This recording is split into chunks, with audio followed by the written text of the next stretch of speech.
吴王，我们在坟场发现了他的身影。哦，那家伙终于敢现身了。哼，不怕死吗？库罗德，那就不惜一切代价将他抓过来。遵命。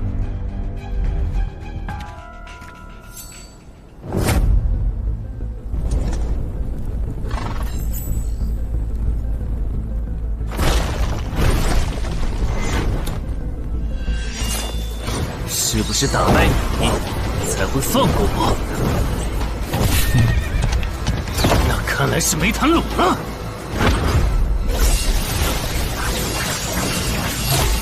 这下躲不掉，也来不及格挡。这就是你的实力。还没分胜负呢。敬酒不吃吃罚酒。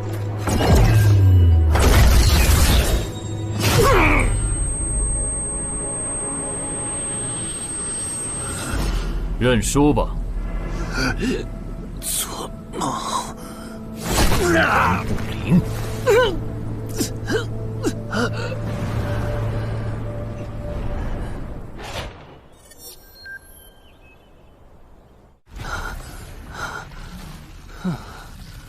还好只是梦啊！等等，啊！这地下室入口竟然真的烧到我家里来了！2030年，世界各地相继出现地下城入口，入口无法被破坏，但攻略地下城可以使其关闭。如果未能在规定期限内攻陷地下城，那么该地下城入口将翻转，地下城内的怪物将涌入这边的世界。冒险者周刊报道显示，步入地下城并存活的人类将成为冒险者，人均1000万富豪。对普通人来说，冒险者就是一步登天的门票。所以你过去3年的冒险家生涯，为你赚取了超5亿美刀的财富。当然，对于刚刚成为传说级冒险家的我来说，这只是个开始。但少有人知道，每一位高等级冒险者的背后，都有许多普通冒险者和无辜平民的牺牲，而我们的主人公陈海，恰好是知晓这一秘辛的少数人。你还真是给我出了个大难题啊！能让人一夜暴富的地下城，可对我来说也没啥用啊，毕竟我又不缺钱，而且我记得地下城的死亡率好像很高，搞不好我会死。要不把它上交给官方冒险者协会算了。谋杀岛慢，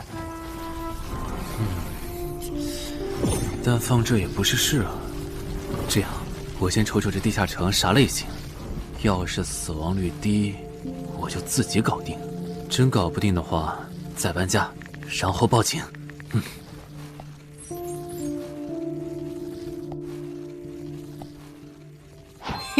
运气不错，是 Level 2的狩猎型入口。地下城入口的等级可以靠入口的规模判断。陈海家的入口太小，只能是入门级。你好，有您的快递。来了，是你的快递，在这签字。好的。说起来，小哥你该不会是发现了野生的地下城入口吧？不然为什么要网购锁子甲？完了，不会暴露了吧？我玩全甲格斗的，之前的防具换，打算换新的。怎么了？有问题吗？没问题，我就是随便问问。感觉这人很奇怪呀。还好我伪装的不错。不过这个箱子会不会有窃听器啊？还好没发现窃听器。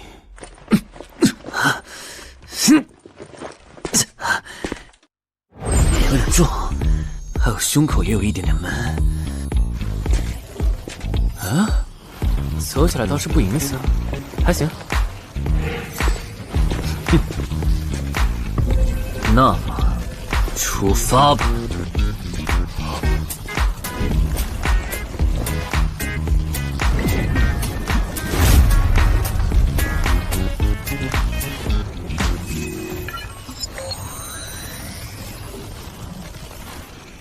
啊，不是地穴地形吗？那看来我的首战对手大概率是豺狼人了。讨厌，这套锁子甲没白买。说起来，新人进入地下城后会激活冒险者面板，我的呢？来了。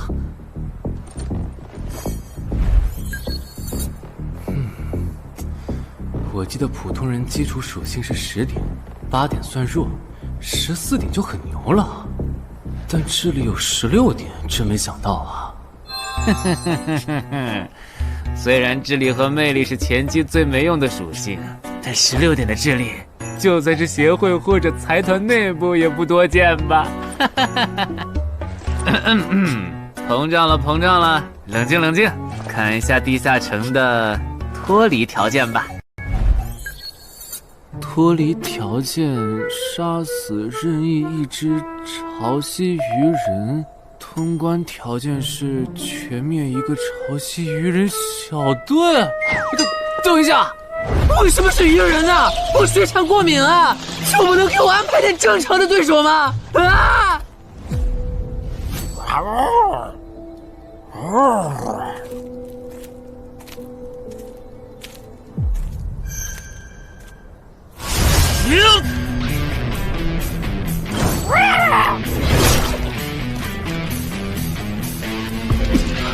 不是吧，这都被躲过去了。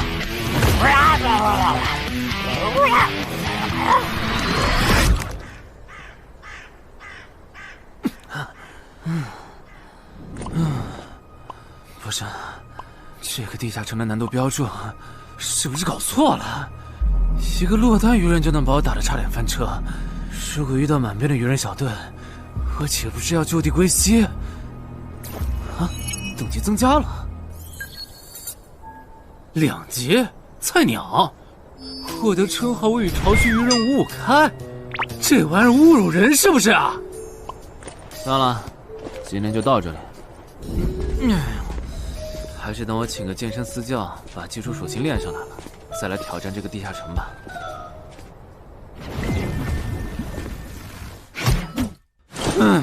累死我了，半年的运动量都干出来了。又咋了？哦，任务结算呢？我记得地下城的任务结算好像也能爆出奇物的。嘿嘿嘿，我的要求也不是很高，给我瓶加属性的秘药就行。菜怎么了？谁还不是从菜鸟过来的？气死我了！罢了罢了，有总比没有好。让我看看这个保温杯有啥功能。该物品每天可以凝聚500毫升纯净水，可升级。这垃圾东西谁要啊？气死我了！你好，我预约了安教练。哈，您就是陈海先生吧？安教练已经在 VIP 室等您了，请跟我来。好的。没想到东山这样的小地方，竟然也有专门为新人冒险者和冒险者候补提供塑身服务的健身教练。冒险者的6大基础属性中，力量、敏捷和体力是可以通过锻炼得到显著增长的。这1年的健身费也太贵了，都和我一本新书的版税差不多了。不过只要能让我的身体素质在短时间内得到显著提升，陈海先生，这点钱就花得值。陈海先生，您之前有过健身经历吗？没有。那为什么要花这么多钱请安教练？新手打基础的话，请普通一点的教练就够用了。还是说，陈海先生，你已经成为了新人冒险者，比较赶时间？这旁敲侧击的，还真是够直接的。哼，有条件的话，那肯定要请最专业的，以冒险者为目标。普通教练不能算是好的选择。这样啊？我总不能和你说实话吧？那您应该能和安教练聊到一块儿去。嘿，登山是最好的健身教练会是啥样的？好紧张。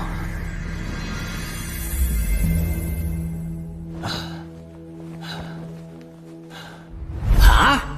和我预想的完全不一样，我还以为会是个肌肉兄弟，结果到头来，这不是个小白脸吗？我的课程这么贵，竟然也能预约得出去？开玩笑的吧？就是你想成为冒险者，跟我来吧。3、4。我撑不住了，教练。5。真的撑不住了。好，我告诉你吧，作为健身小白，结合你目前的体重，你这个卧推成绩算是偏弱的。什么情况？虽然我知道我的身体能力低于平均线，但是这也太弱了吧？正常的老哥们不都是人均50公斤起步的吗？陈海先生的基础有点差呢，35公斤的极限数值换算到冒险者面板上的力量属性，应该只有9吧。普通人的力量、体能和敏捷数值是相对平均的，不会偏差太多。他现在这个状况，要在1个月的时间里变成冒险者，几乎不可能。那一般要多久？这个看你，如果天天练的话，差不多1个季度就能达到3个11了，就是比普通人略强。明白了。所以，办卡吗？那就先办一个季卡吧。我去哪儿交钱？让给我就可以了。好耶，以后撸铁不孤单了。认识一下，我叫徐茂，是健身馆的签约冒险者，以后多多关照。我叫陈海，畅销书作家，您也多关照。说起来，一般只有家境很好或者跟协会签了长期合约的冒险者，才会找安教练这样的专业教练。因为我不缺钱呀，我写畅销书赚的钱，在东山又花不完。既然以冒险者为目标，那肯定就要找最好的教练，打最牢固的基础。原来如此，我还以为你发现了野生的地下城入口，并且已经成为冒险者了呢。作为前辈，我得教你一些冒险者之间才流通的基础常识，免得你以后被人坑了。冒险者首次下地下城时，表现好能得个称号，带不带都行。要是带了会有加成，但也会被其他冒险者盯着。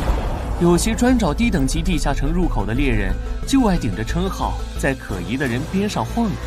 要是被怀疑的人被称号吸引，表现不自然，那猎人就知道这人是冒险者了。接着只要跟着他，就能找到野生地下城入口。啊，这样吗？真是学到了。没啥反应，看来他真不是冒险者，就是个有点钱想当冒险者的弱鸡作家，那就没价值了。幸亏我先和抄袭人5开，这个称号太丢人了，没装上，不然今天肯定暴露了。安哥那边应该已经快拟完你的健身合同了，咱们过去吧。好的。国内有名的畅销书作者，还是专门写冒险者题材的。怪不得他有财力和动机买我的课。而且他对课程的学期也没有明确要求，不像是发现了野生的地下城入口需要快速通关的样子。确实，程海是冒险者，或者他发现了野生的地下城入口的概率确实很低。这样，如果徐茂带着他回来的时候，他的注意力没有放在我的头顶，那就走正常流程吧。如果他有异常，那就不怪我了。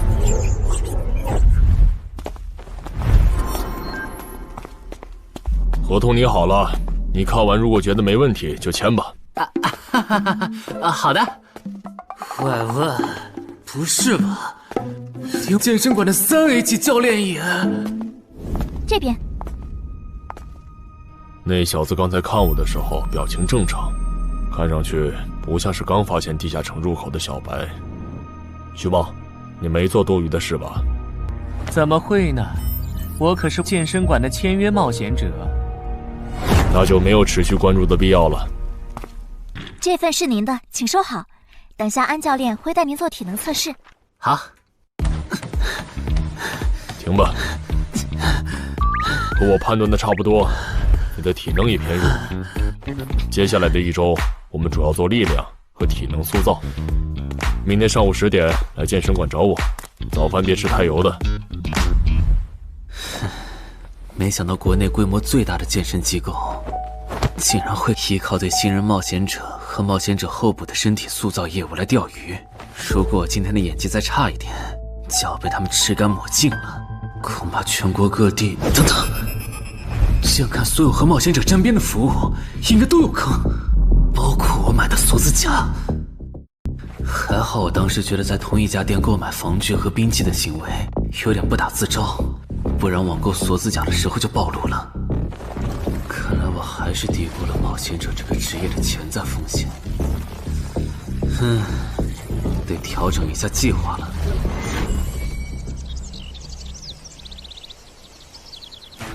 针对低等级冒险者的坑到处都是，今天运气好避开了一个坑，但我总不会每天都有这么好的运气吧？只能冒险来地下城提升冒险者等级了。这次的脱离条件是愚人眼珠吗？对了，不知道昨天那只的眼珠可不可以？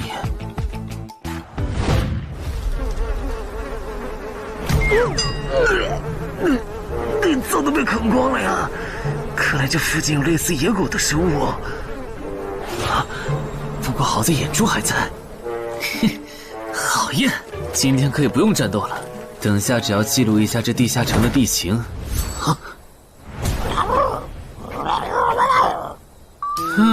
愚人呢？我还以为是什么呢，吓我一跳。只是一只落单愚人的话，我根本……一只还好，2只我肯定打不过呀！快润！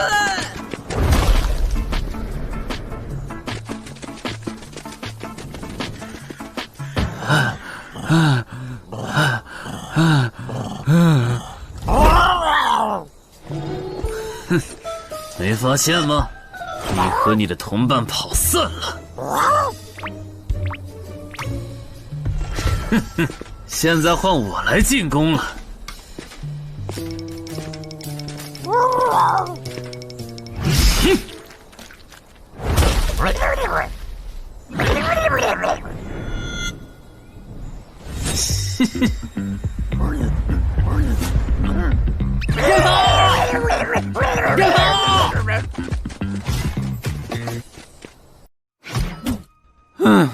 累死我了。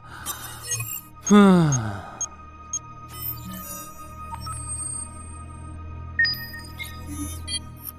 是吧？这次的评分明明更高，为什么反而没奖励啊？入门级地下城的暴力原来这么低吗？不过如果其他冒险者也是这个情况，那么他们是怎么赚到钱的？还是说有什么常识是别人知道，但我不知道的？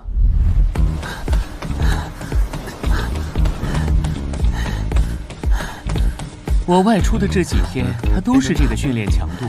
对，如果他能一直保持一个季度下来，力量、敏捷和体质恐怕都能到12。说起来，教练你就没考虑过把他吸收进健身馆吗？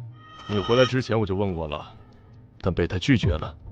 他想通过黑市的路子成为冒险者，然后当独狼。陈海，你打算今年就成为冒险者？能尽早成为冒险者，肯定要尽早。拖久了，以我的财力恐怕就上不了车了。毕竟时间越往后，冒险者名额的价格也就越贵。倒也是。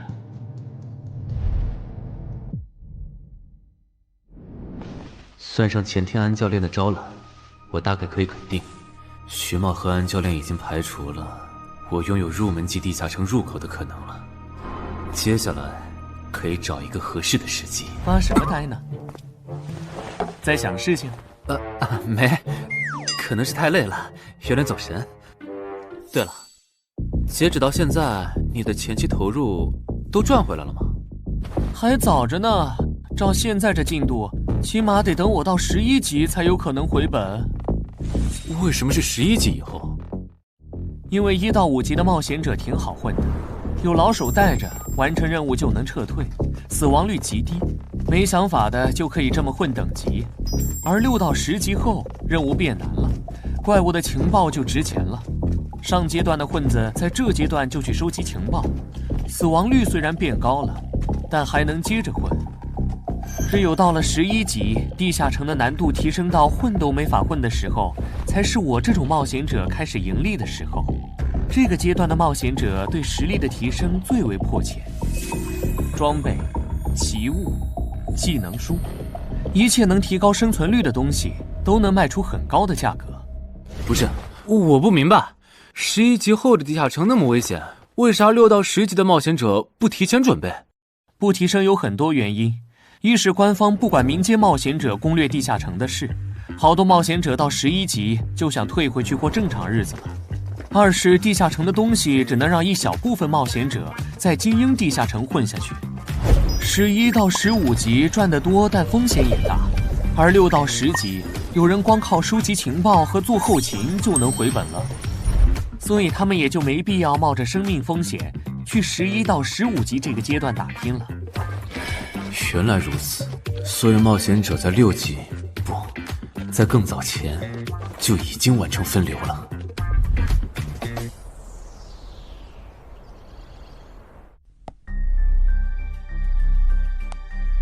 原来有很多人靠卖靠谱攻略和情报赚钱。不过更让我惊讶的还是这件事。同一个地下城，冒险者就算反复刷脱离任务，也只能得到1次结算奖励。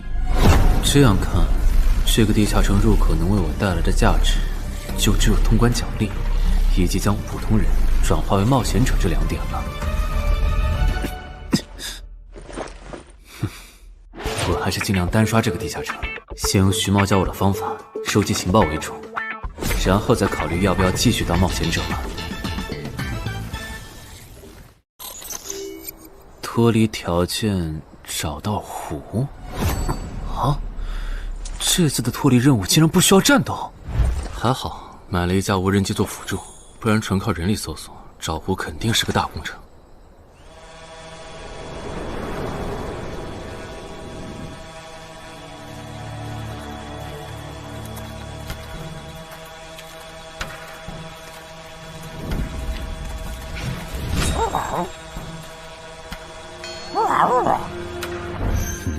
这是什么？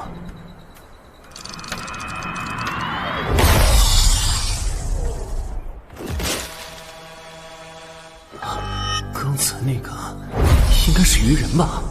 虽然外形和气场和我之前遇到的鱼人有很大差别，但他应该也是鱼人，只不过等级应该更高。算了，先不管他。等我完成了脱离任务，再回来找那只橘红色鱼人。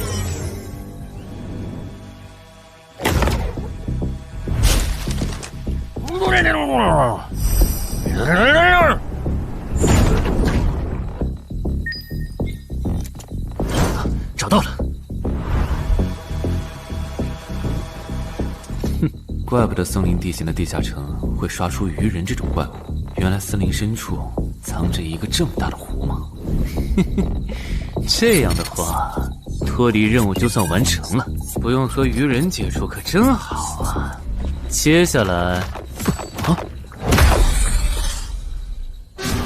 是那只橘红色的特殊鱼人。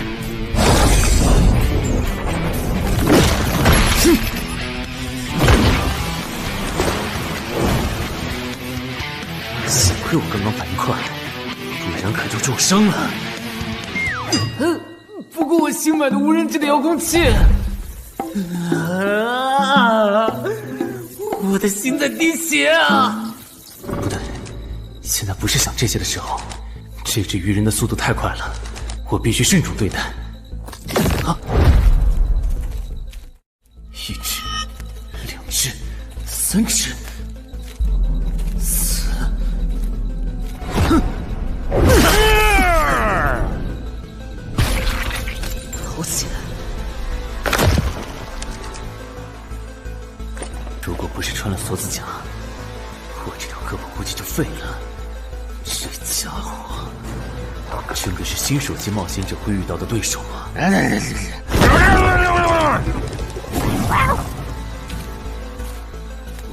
如果只是和这只橘红色鱼人单挑也就算了，关键我还得抽出一部分精力来处理身后这几只杂兵。不管怎么看，这个地下城的难度绝对超纲了呀！要不逃吧？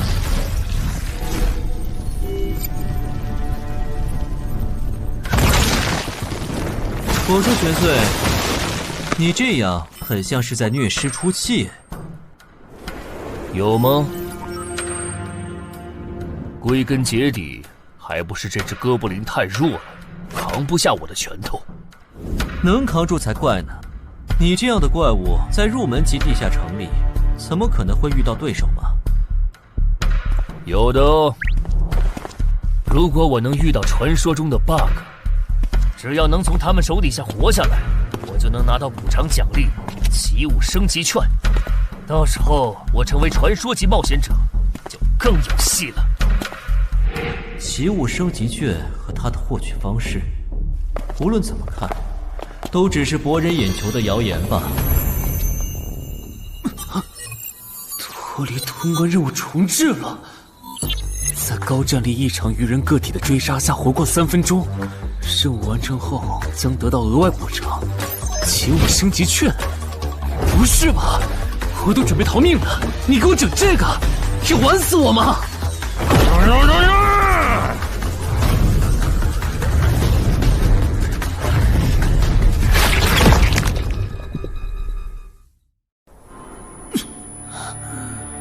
我这算是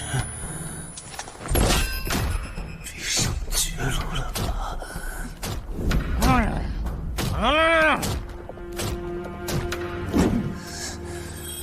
早知道当初就不该成为冒险者，好好当个畅销书作家不好吗？是的，虽然我怕死，人怂又不能打，但我的冒险人生绝对止步于此。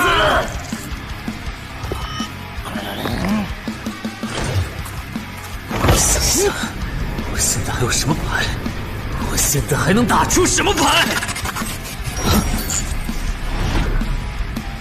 使用称号，我与潮汐鱼人5开。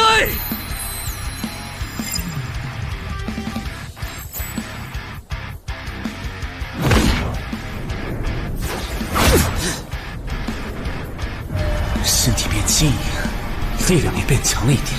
不止如此，这些鱼人的动作也变得迟缓了许多。我的动态视力也加强了吗？能行，现在的我能行。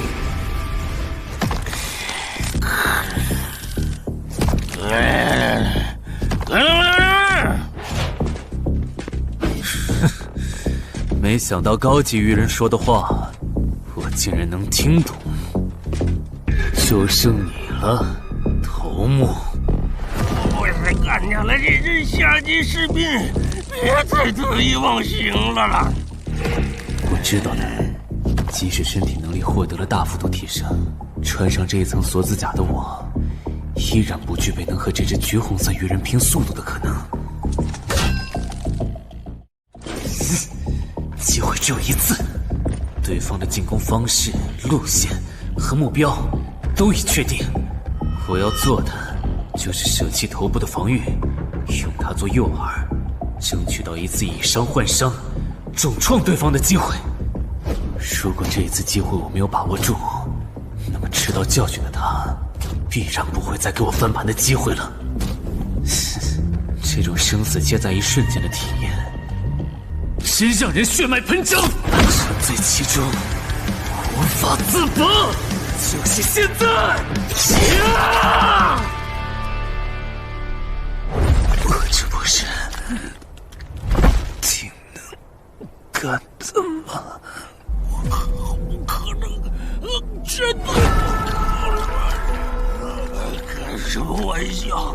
我居然会被这种弱者可恶！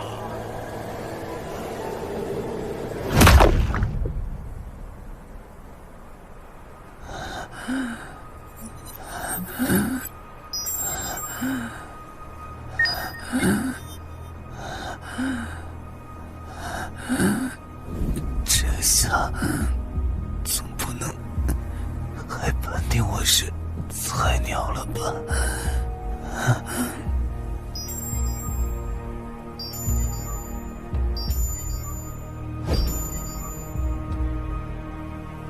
平平无奇的保温杯吗？对，平平无奇保温杯。使用起雾升级券。啊！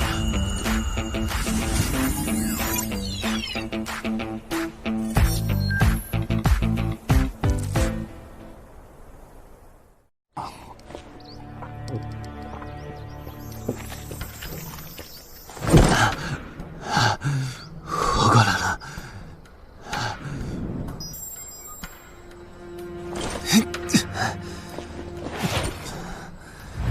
已经愈合了。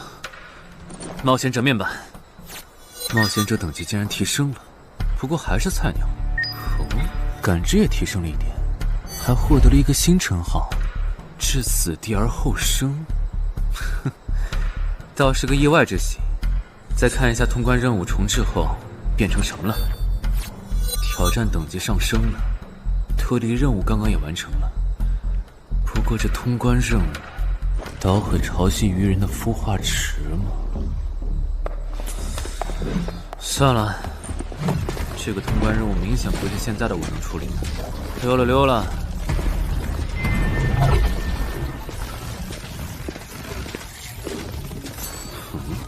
是错觉吗？怎么感觉这个地下城入口变大了？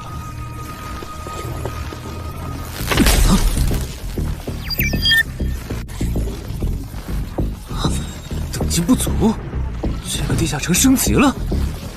这么看来，我刚才完成的脱离任务，既是来自更高等级的地下城，怪不得任务难度提升了那么多，脱离任务掉落的奖励这么丰厚。隐藏之眼，我没记错的话，论坛上有个大佬，好像一直在强调这个东西的稀有性和重要性来着。哼，那必须要转职啊！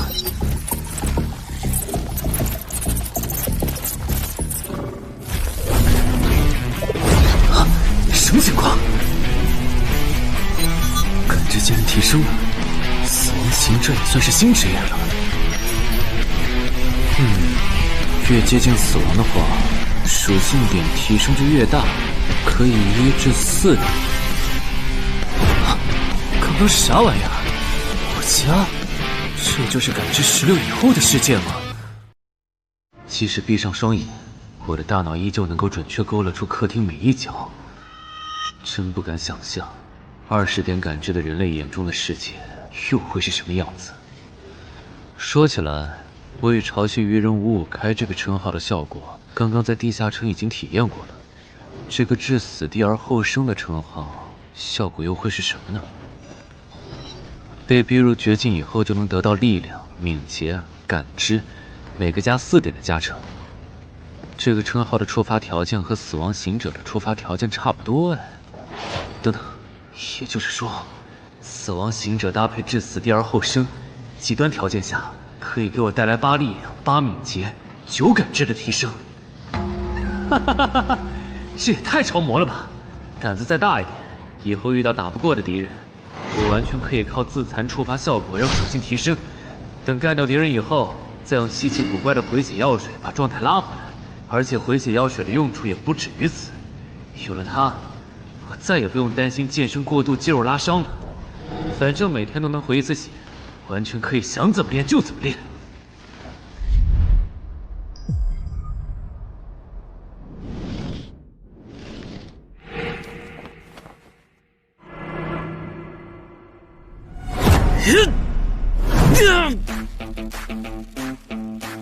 真惊人！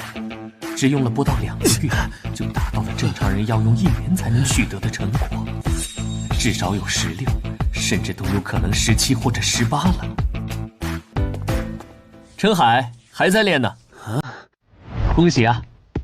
你现在的力量、敏捷应该已经到达12点了。以你现在的身体素质，准备充分的话，是完全有能力完成新手级地下城的脱离任务的。真的不考虑加入健身馆，成为这边的签约冒险者吗？我可不想当一个会被合约束缚的冒险者。那真是太可惜了，我还以为能和你成为同事，以后一起攻略地下城呢。不是同事，也能一起攻略地下城啊。对了，我打算从散人手里购买冒险者名额，这方面你有什么忠告吗？忠告吗？不是同事，也能一起攻略地下城啊。对了，我打算从散人手里购买冒险者名额，这方面你有什么忠告吗？忠告嘛，那我推荐你去找散人联合。散人联合？我没记错的话，他们好像是国内最大的散人集团吧？对，如果你想走黑市的路子购买冒险者名额，那么我只推荐你选择由散人联合提供担保，或者他们自营的低等级地下城入口。为什么？我感觉找独狼冒险者明显更好啊，省钱又省力。因为涉及到冒险者名额买卖，无论买方还是卖方，其实都存在巨大的交易风险。卖家怕遇到伪装成萌新的入口猎人，买家怕交了钱对方不办事。但有散人联合的介入就不一样了，虽然他们的佣金很高，但是作为冒险者资格、地下城相关产出生意的龙头，他们为买卖双方提供的契约书还是很值得信赖的。原来如此。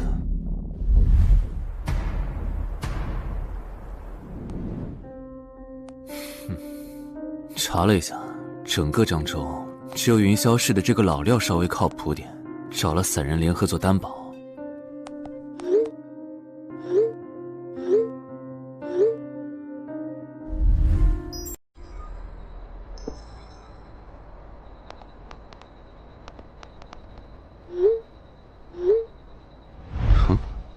这边，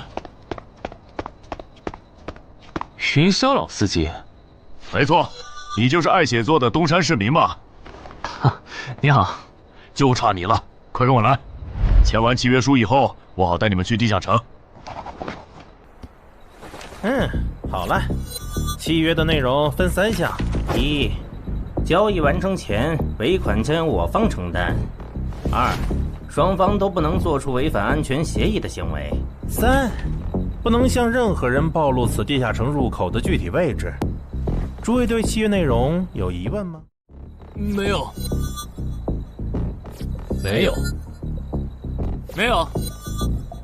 那么，契约成立。手臂在发光哎！哟，好神奇啊！好了，我的工作完成了，希望以后还有机会为诸位服务。等下大家再跟我走一段路，我带你们去地下城入口。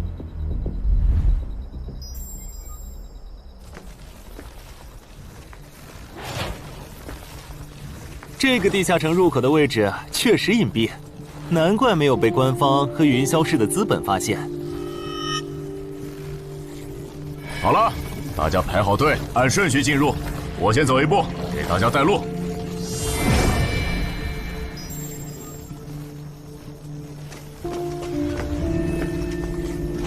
这批新人怎么样？太酷了！我也是冒险者了，真好。还行，没有看起来像刺头的。那就好，等会儿记得我们之前说的。卖家原来有2位吗？好了，大伙儿看向我这里，学着我的样子对空气喊：“冒险者面板！”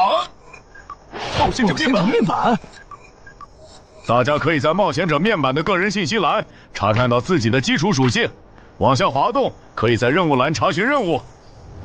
不是吧？我的基础属性原来这么低的吗？冒险者面板上的内容只有冒险者本人才能看到，所以不用担心个人信息暴露的问题哈。麻烦大家把你们的脱离任务报一下，我这边做一个整理。任务？女妖？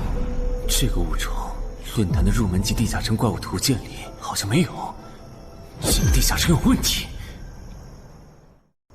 这个地下城该不会和我家里的那个一样，存在某种致命的设定吧？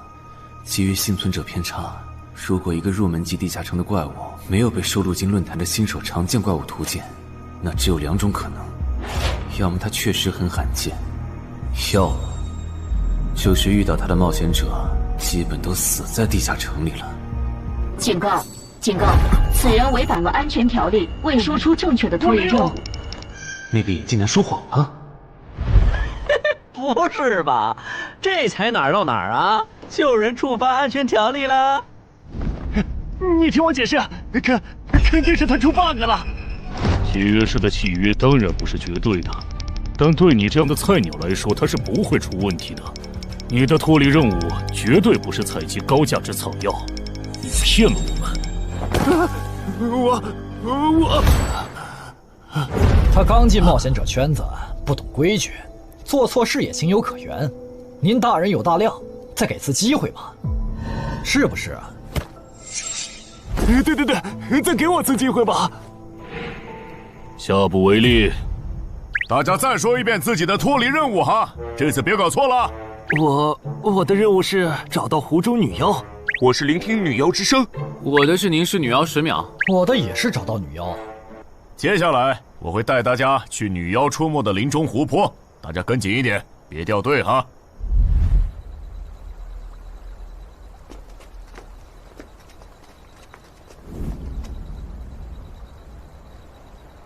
冒险者面板。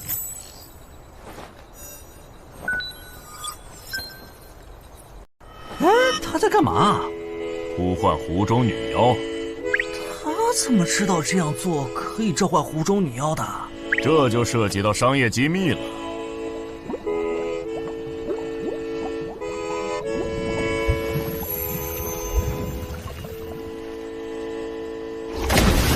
女妖出来了！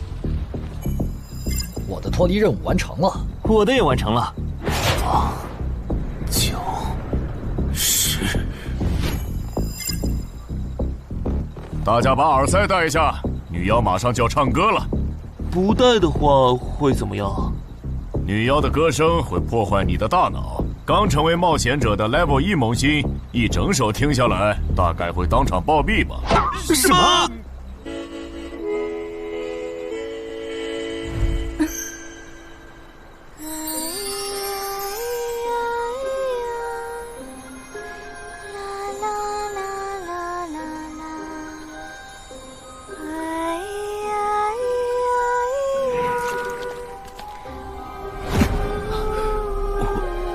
被醒了，就听了这一小会儿嘛。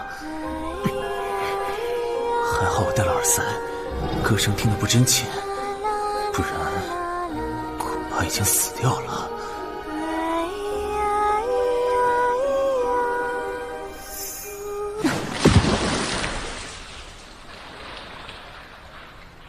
大家的脱离任务都完成了吗？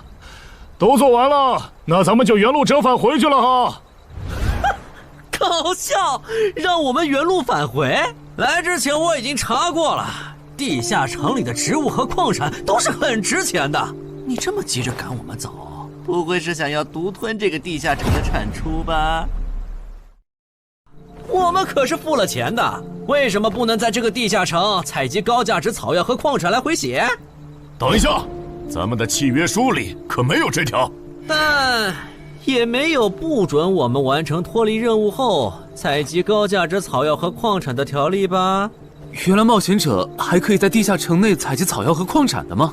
你不知道吗？其实大部分冒险者并不具备通关能力的，他们主要的盈利方式就是搬运地下城内的物资和收集怪物情报。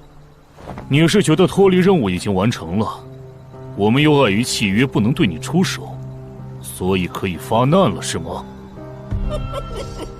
不然呢？真是笨蛋。但有一点你没考虑到，那就是我并没有和你们签订契约啊。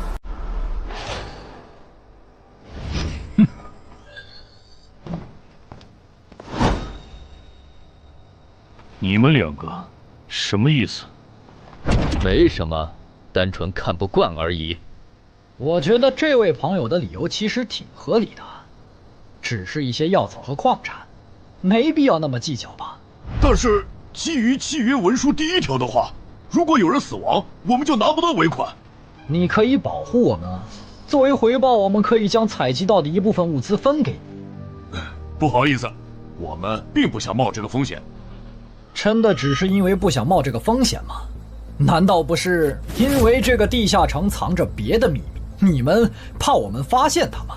我明白了，你不是新人冒险者，你是奔着通关任务来的。老六，你应该能感受到吧？咱们之间谁更强？可恶！地下城让给他们，我们走。啥？你等等我呀！他们为什么就这样走了？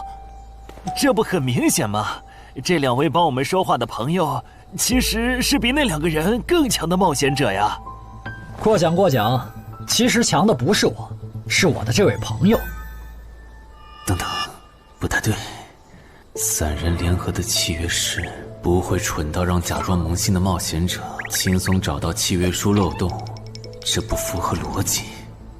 大家可以自行选择，接下来是单独行动，还是跟我们一起行动？单独行动的话，你们的收益可以独享；如果跟随我们一起行动的话，通关奖励我们要1半。1半？这么多？这叫多？你没仔细听吗？是通关奖励的1半。这2位资深冒险者的目标是通关。新人冒险者的通关率一般只有10%，甚至更少。就算分出去1半，我们也领先了90%的新人冒险者。大叔，你别得了便宜还叫委屈啊！所以这其实是好事。对新人来说，第1次通关时间是重要分水岭。新人冒险者越早拿到通关奖励，未来的冒险者之路就会越顺畅。那就是说，就算我只拿到1半的通关奖励，也会比绝大多数同等级的冒险者要强吗？如果你没有浪费这些开局资源的话，确实是你要强一点儿。请让我也加入你们，也包括我。我也要。那帮没良心的，签契约书前都说好了，只涉及脱离任务，其他不包的。任务一完成，他们就变脸了。差不多得了，都走了这么远，他们不可能再跟着了。你不用演了。哦。嘿嘿，不过你这次演技提高了不少嘛。刚才我一度以为你打不过那个顶着战斗专家称号的冒险者来着。我确实打不过他。啊？不过他也很忌惮我就是了，要不然不会用劝退的方式赶我走。原来如此，那你觉得他们能通关吗？可能性太低。个人判断，这批冒险者里，最多只有1到2个幸运儿能活着走出这个地下城。什么嘛，这不就和之前的几次一样了吗？真没意思。哇，酷哎！既然大家已经决定联手通关，那我也不藏着掖着了。我能够为认同我、信赖我的队友带来一点基础属性的随机增幅。他说的是真的，我的力量加了1点，我加的是感知，我的也增加了，体力涨了1点。原来团队领袖这个称号是用来提升自己的队友啊，还怪好用的。我这边还有一个问题，我们现在只知道口琴声能召唤女妖，并不知道其他的召唤方法。女妖要是一直躲在湖里，大家的通关任务就没法完成。这不是问题，我的称号可以让我强制激怒指定目标，被激怒者将减少2点智力，变得冲动易怒。他也是冒险者吗？至于建立强制对话的方法，只要引起对方的注意就可以了。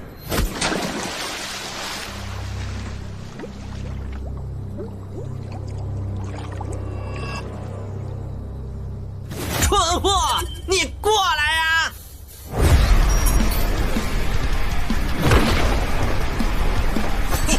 成功了！被我激怒了。剩下的交给我吧。大家散开，让战斗专家来先是女妖，其他人换上耳塞，在外围找机会。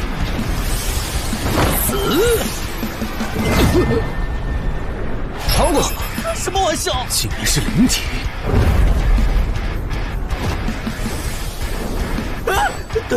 等一下！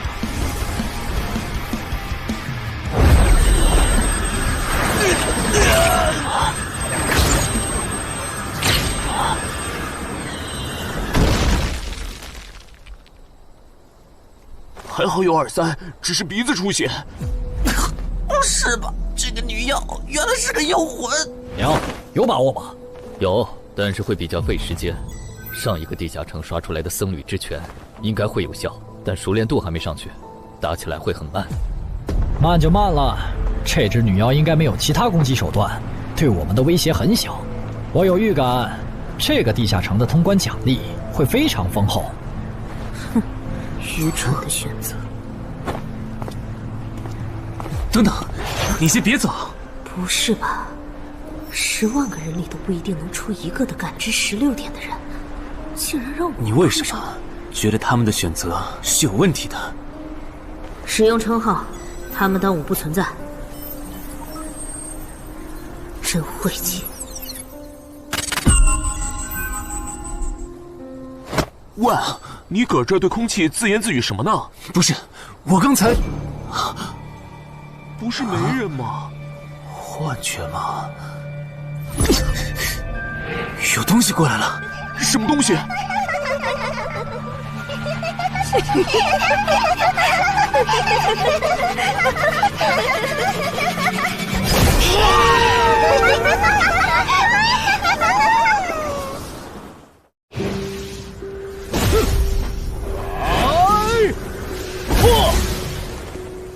有效果了！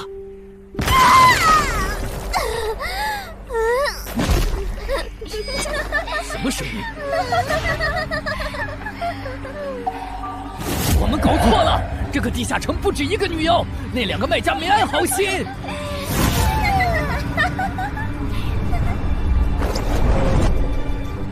不是吧？这也太多了！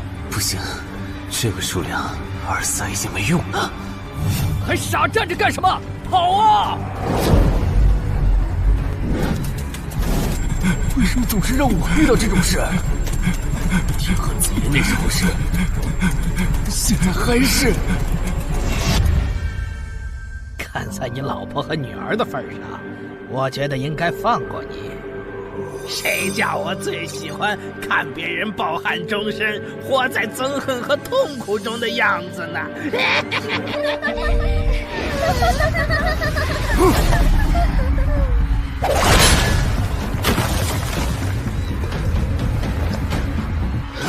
你们以为我是谁？给我滚开！妈妈，我错了。来呀，也不怕你们，来呀！被摆了一道啊！怪不得那2个入口持有者的契约没限制3级以上冒险者进来，原来是想引4到5级的冒险者来通关。等我们团灭后，就进来捡我们的通关奖励，真是好算计。关于如何杀死这些女妖，你有建议吗？这声音，有建议就赶紧说。女妖不光靠声音攻击，还有别的攻击手段。我费了听觉才勉强躲过第1轮奸笑。你是爱喜做的东山市民？对，真是看走眼了。没想到你一届新人竟然比我们这些老手反应还快。但是你不是听觉被废了吗？怎么还能听到我说话？好，我感知16，可以读唇。原来如此，这个地下城我认为是无解的，那些女妖能免疫一切物理攻击。老实说，这根本就不是正常4到5级的冒险者小队能处理的。哦，所以你也没有办法。还有一个办法，除了僧侣之拳，阿良还有一名被僧侣祝福过的神油，涂抹长剑后，应该也能伤到那些女妖。不过，这也就给你能伤到他们的力量。我不信新手冒险者能从这么多幽灵的围攻里杀出去，但总不能坐以待毙吧？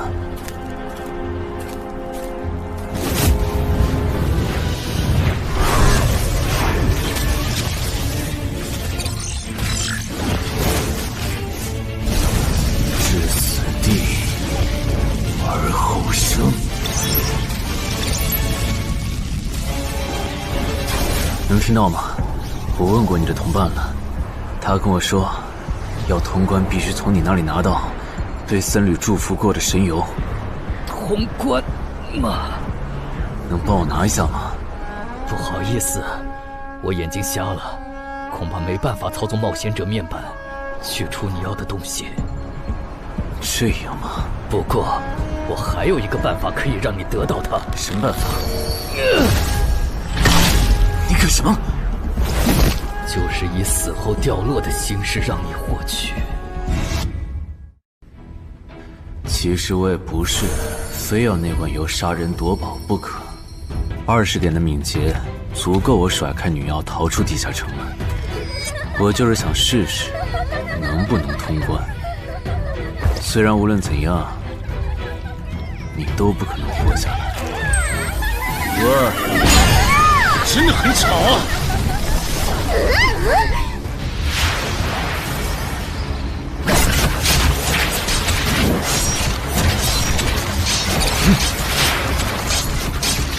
对邪恶生物伤害加比0点，那么开始反击吧！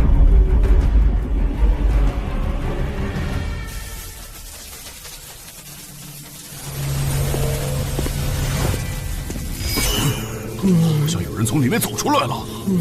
哪有人啊？你看错了吧？不是，我真感觉到了。果然，他们那不能攻略的地下城设陷阱，引同等级冒险者来做通关任务，把人坑死在里面，接着捡掉落的东西，或者等冒险者重伤出来就杀人夺宝。户主的儿子应该就是这么被害死的。石斧秃鹫是指利用高难度地下城坑杀同等级冒险者，然后拾取对方掉落的堕落冒险者。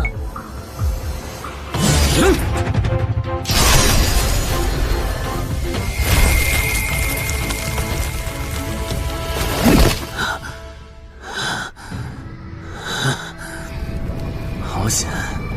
如果再多几只女妖，我恐怕就要被逼出回血药水这个顶牌了。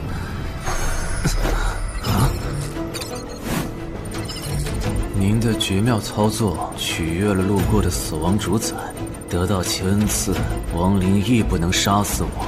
该恩赐可以使您豁免一次来自亡灵生物的死亡判定，免疫一次来自亡灵生物的死亡判定。好霸道的额外奖励！额外奖励都这么丰厚了，合并结算的奖励还高于单独结算，那么肯定要合并啊！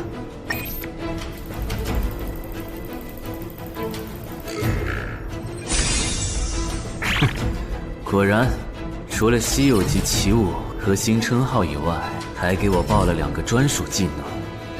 这个地下城的奖励太丰厚了，难怪它的难度如此超标。爱写作的东山市民，你还活着吗？怎么没声音了？哼，差点把他给忘了。你现在感觉如何？能站起来吗？有点难。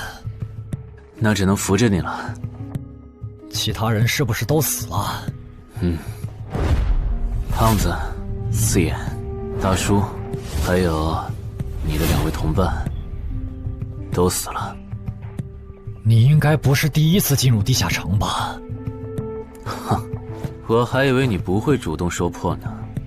如果我说我能保守秘密，并将我得到的奖励作为酬劳全部送给你，你能不能不灭我的口？但你死了，同样可以保守秘密。那你就得不到我的通关结算了。而且，云霄老司机和他的同伴肯定在地下城入口附近蹲幸存者，我可以帮你吸引他们的注意力。相信我，让我活着走出地下城，对你来说是最有利的选择。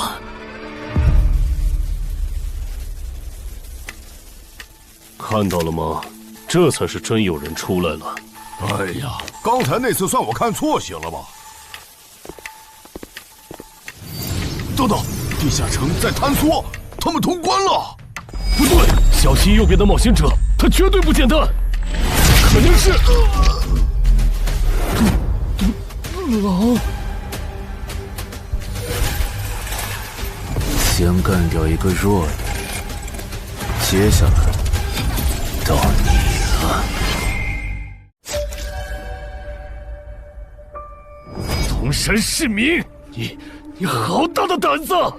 不是吧，不是吧？不会真有人觉得自己坑完人不会被报复吧？呵呵，这么霸道的吗？闭嘴！哎呀，我好怕呀！你这家伙，找死！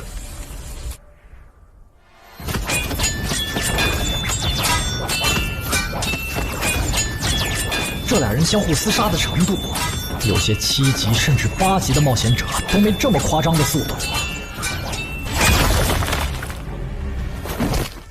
不可能！带上这个称号以后，我的速度竟然还是没你快，真是离谱他妈给离谱开门，离谱到家了！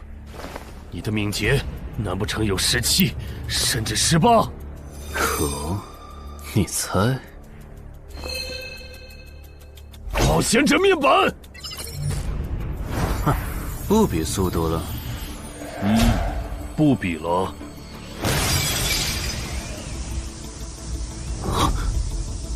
这本来是为那个战斗专家准备的，不过给你也没差了。来好好感受一下我从黑市高价购买的变种蜘蛛毒素吧！什么嘛！你这毒套完全不行啊，比普通人还差！连反击的力气都没有了吗？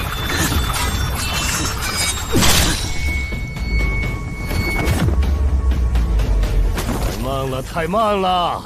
你这样是伤不到我的。哼，蜘蛛毒，这就是你为我们准备的手段？怎么样，喜欢吗？作为7级地下城蜘蛛地穴的特殊产出，可以极大的削弱低等级冒险者的力量、速度和体力。迄今为止，因为他而败在我手上的5级冒险者已经有4个了，而你将会是第5个。然后呢？你应该不只准备了这点手段吧？全都亮出来吧！切，不会吧？难道这就是你的全部了？当然不止这些。佩戴了毒素携带者称号的我，呼出去的气体、身上的汗液和血管里的血都是带毒的。和我相持的越久，你中的毒就越深。这战术太吓人了，在6级以下几乎是无解的。我明白了，是我高看你了，我还以为你藏着什么大招呢。关闭技能，与死亡共舞。不可能！你怎么还有这么快的速度？你猜？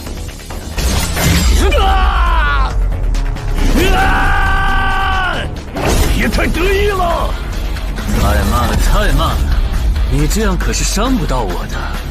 不可能，绝对不可能！你明明只是个独狼，怎么可能比杀了大量5级冒险者的我还强？没什么不可能的，在舒适区里泡着的你，永远也看不到与死亡同行之人所看到的风景。但是，溺死的往往都是会水的，散人只有劣势更弱小的散人，才能积攒出大量的财力和武力。我的路才是正确的。对普通人来说，或许你才是对的。不过，在我看来，与死亡同行之人，如果走到了极致的话，未必不能超越死亡。不是吧？那么强的人，竟然这么轻易的被……啊！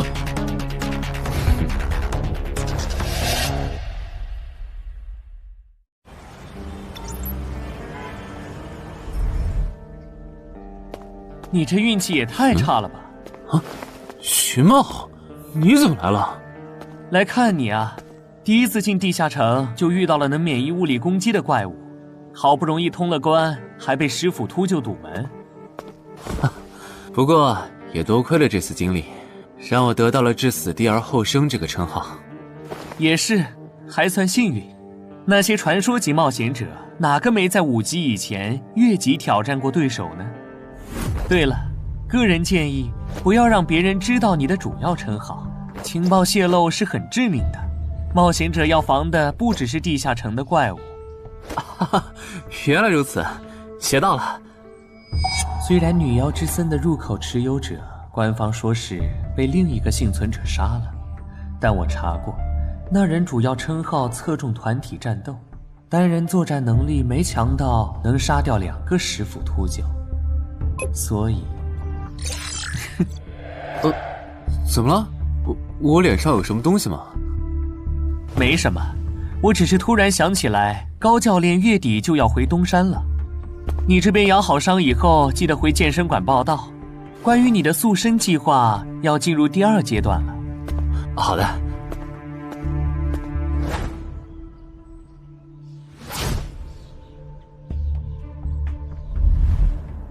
你不打算做攻略型冒险者了？没错，这次地下城经历让我明白，我没当传说级冒险者的本事。与其在这阶段的地下城拼命，还不如到6到10级的地下城多弄点钱，然后就隐退。哎，不过你和我不一样，你有成为传说级冒险者的潜力，但前提是你得改掉独狼的习惯。为什么这么说？独狼玩法在10级前的地下城能提高任务结算评分，多拿奇物、称号和技能，但11级到15级的地下城难度大增，光靠个人根本过不去。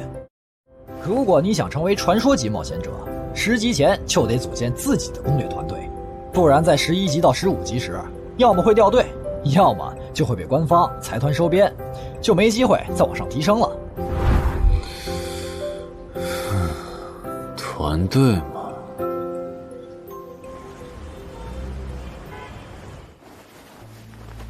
害死我儿子的秃鹫们已经死了，杀死他们的人就在这2名幸存者之间。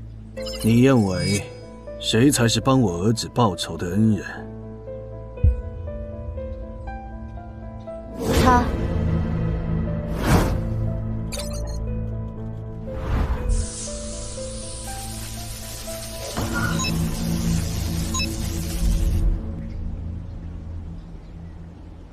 陈海，你就是女妖之森的通关者陈海吧？我们对你在女妖之森得到的通关掉落很感兴趣，你开个价吧。不卖。他说不卖，他不会真的以为我们是在跟他商量吧？那我换种说法，把你在女妖之森得到的东西交出来，立刻马上，不然有你好看。你们在干什么？不许骚扰我们医院的病人，走开！烦人的家伙来了，哥，我们走。切，真晦气。下次他们再来骚扰你，你就来找我。我哥哥是10级冒险者，他们不敢惹我。谢谢。不，该说谢谢的人是我。我的好朋友死在了女妖之森，你和王先生攻略了这个地下城，还铲除了用它钓鱼害人的秃鹫。原来还有这么一层关系啊！我和我死去朋友的家人都很感激你。总之，这是地下城暴走后的随机拉人现象。怎么还会拉我呢？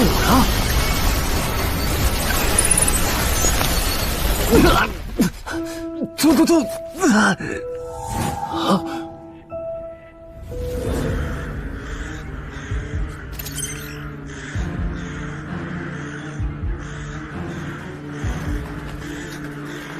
大家不要惊慌，我们只是被拉入了翻转后的入门级地下城。不是吧？我就来医院看个牙的功夫，怎么就被拉入地下城了？现在请大家跟我一起打开冒险者面板，确认你们的脱离任务。展开面板，5级的生存力地下城，哇，这次可能要死很多人。么？云霄市医院发生入门级地下城翻转现象，有20人因此凭空消失，朱德也在这20个人里。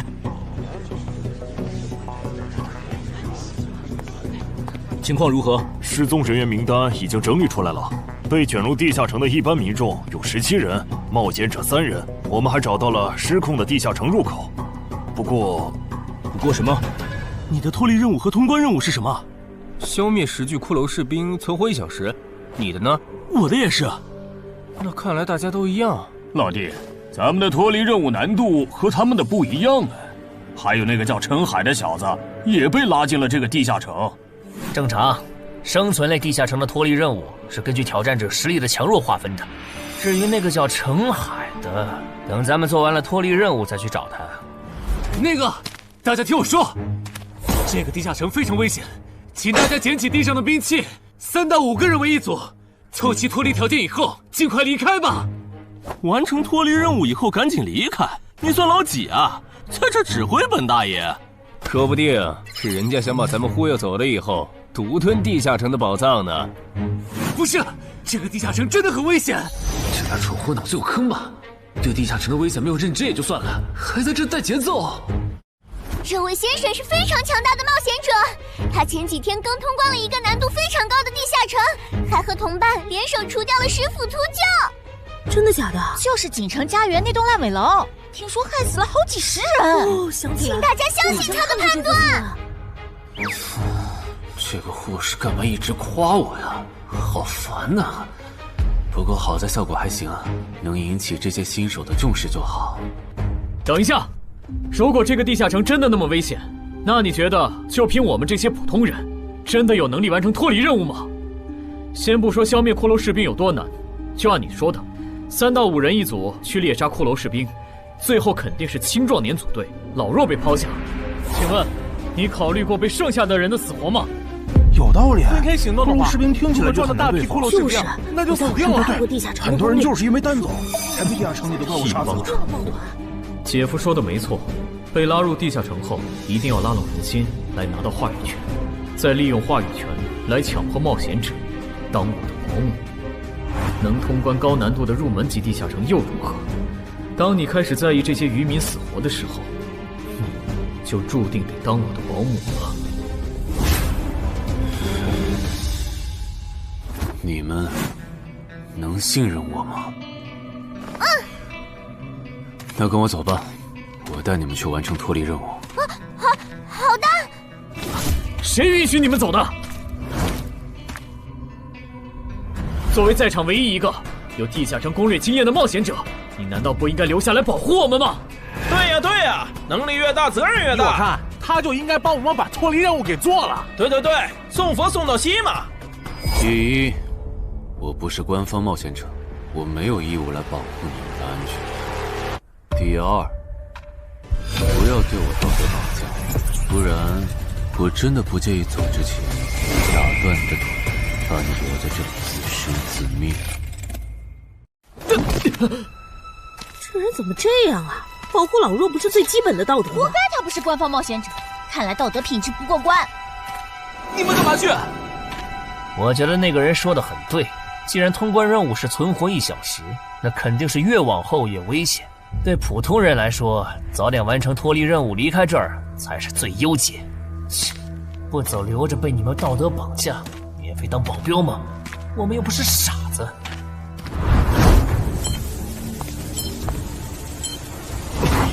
怎么是他？这个地下城有什么问题吗，尚科长？这个地下城最大的问题在于，接下来的1个小时，能有几个人活着走出来？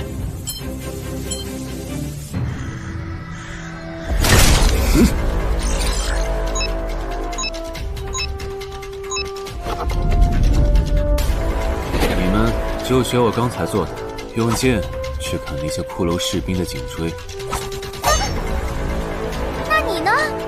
又来了！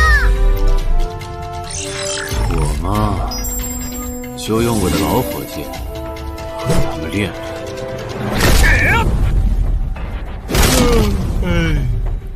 打完这批记得换班啊，老哥。好嘞。骷髅士兵不刷新了，看来并不是无限的。好消息是新人的压力小了，坏消息是我这样的老手完成任务更难了。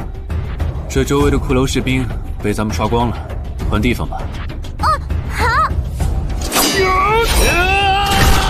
受伤的人往后退，剩下的2人一组，交替清理从地里爬出来的骷髅士兵。再战40分钟，大家就可以回家了。好。亏我之前以为当冒险者有多难，结果就这儿啊！是啊，这些骷髅根本就没有那个老手渲染的那么危险。等这次结束，你也是个有名的冒险者。这些骷髅虽然弱，可不代表这地下城难度低。正相反，骷髅越弱，越说明地下城有极厉害的 BOSS。更让我烦的是，这地下城怪物也太少了。虽然我以老弱不宜参战为由，劝退了近半的冒险者，但是分到我这的怪物才4个。最后10分钟，这地下城难度肯定飙上。要是接下来10分钟都没有新的骷髅士兵刷出来，我就得自己想法子凑够剩下的6个骷髅士兵了。脱离任务做完了。嗯。你呢？还差几个？8个。把机会都让给他了吗？那你先回去吧，我们继续刷骷髅。等做完脱离任务以后，咱们3个在外面集合。10年来没有一个人通关。不止如此，这个地下城的幸存者们也非常奇怪，几乎所有的都是新人。怎么会有这么奇怪的地下城？正常不都是冒险者越强大，生存率越高吗？因为这个地下城有一个被称为强者坟墓的机制。同样的脱离任务，新人的难度只有老手的1/10。当新人完成脱离任务离开的时候，实力远超冒险者的地下城 BOSS 会主动追杀冒险者。好多老手都栽在这机制上。朱德，快点察觉到，这个地下城的本质是谁最先完成脱离任务，谁才能活下来的竞速比赛。好心的冒险者哥哥，护士姐姐，再见。拜拜。再见。等下遇到的骷髅士兵，我多分给你一点。你先完成脱离任务，和他在外面会合。好的。有人完成脱离任务出来了。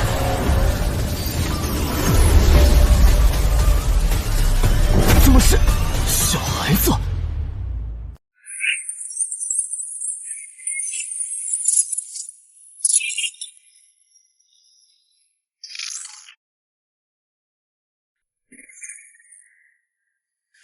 有人离开这个地下城了。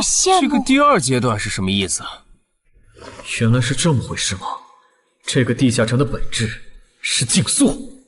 吕明、王志勇，你们2个跟我来。老弟，有个人完成脱离任务离开了，是不是那个叫陈海的人呢？不可能，先不说他还带着2个累赘，光冒险者们要杀的100个骷髅士兵就不好找。那会是谁呢？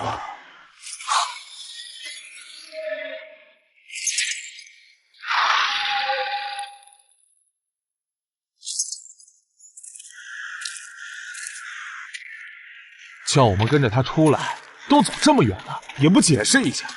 如果遇到大群的骷髅士兵，咱们3就完了。闭嘴吧，他这么做肯定是有原因的。你没注意到吗？他是看到任务栏变更以后才叫我们出来的。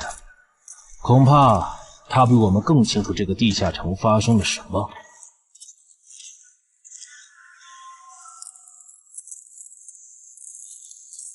准备战斗！他们3怎么走得这么近？咱们不管。周德当初就不该气走那个冒险者。脱离了。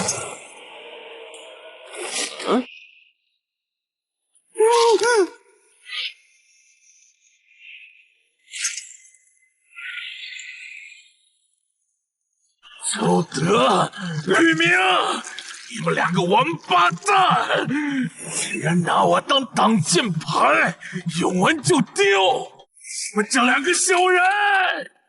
你还差几个？3个。那快了，我们再找些小股的骷髅士兵杀，应该能赶上。儿子，不对劲，幸存者的数量在减少，营地那边出事了。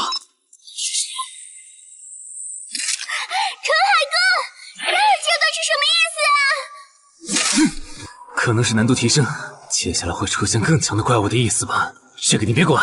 你的脱离任务做到哪儿了？我看看啊，陈海哥出事了，其他人都死了，现在只剩4个幸存者了。什么？左2，右2，去左。都说了，是这个地下城的 BOSS 降临了，要想活命，必须就地折返。在 BOSS 找到我们之前，完成脱离任务。别开玩笑了，就咱们2个人，怎么可能在那么多骷髅士兵的围攻下完成脱离任务？王之勇在的时候都做不到。听不懂人话吗？我们已经没有时间去找骷髅士兵了。来场，右2。剑锋，救我！你好了吗？马上！陈海哥，好了。常先留下，你先走。可是，撤下！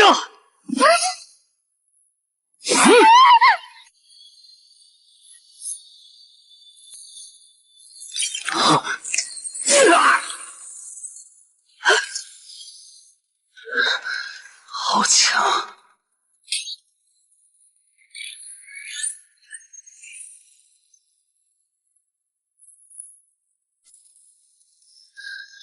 明白了吗？留下来，学会爱是。我知道了，我去外面等你，你一定要活下来。好了，只剩下更两了。我猜你是不会放我走的，对吧？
是护士姐姐，里面还有幸存者吗？有，但是陈海先生他……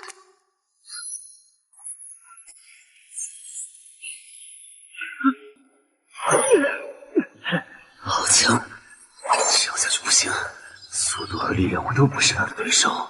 就算能大概猜出他下一步动作，可因为一直忙着抵挡，一次出错的话就得死。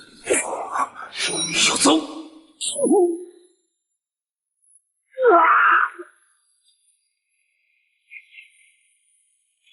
这么巨大的实力差，你还能跟我过几招？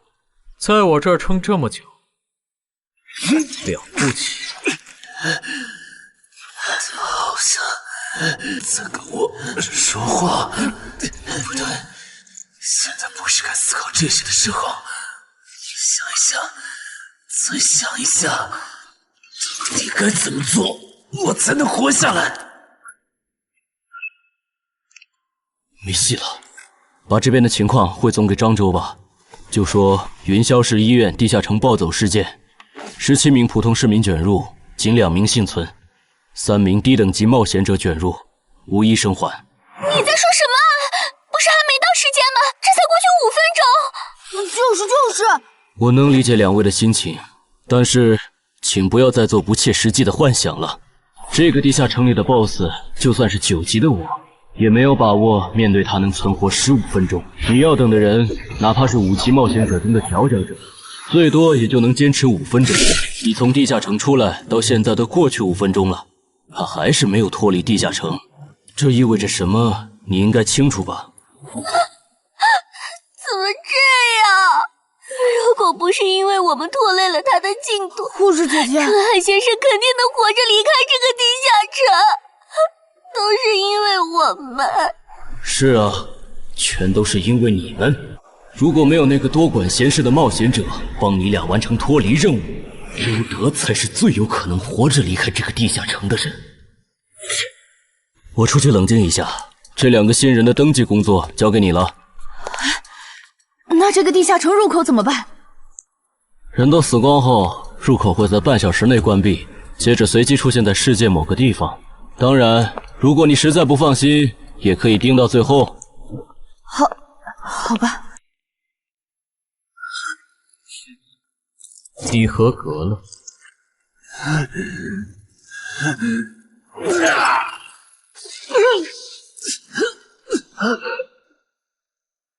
我很期待你成为亡灵后的勇气。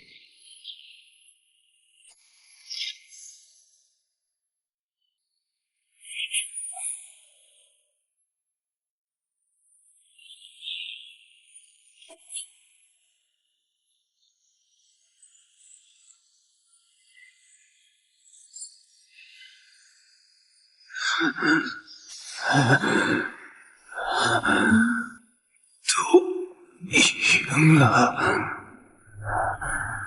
对这个 BOSS 来说，完整的我更有价值。在他坏了之前，是死亡主宰的恩赐。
库罗德，你不是被大军派去坟场征兵了吗？怎么回来了？切，白跑一趟！我还以为是谁激活了骸骨大军发出去的晚宴邀请函呢。我发现了一个有资格成为我们同僚的新人，让他从零开始太浪费了。我打算让大军把他变为预备役。同僚，坟场的冒险者最高才5级，这阶段的新人连合适的职业和称号都没确定，你就肯定他能跟咱一样成为传奇？他已经找到了合适他的职业和称号。这次真的太险了，如果不是那家伙主动走了，就算再给我一条命，我也完全没机会。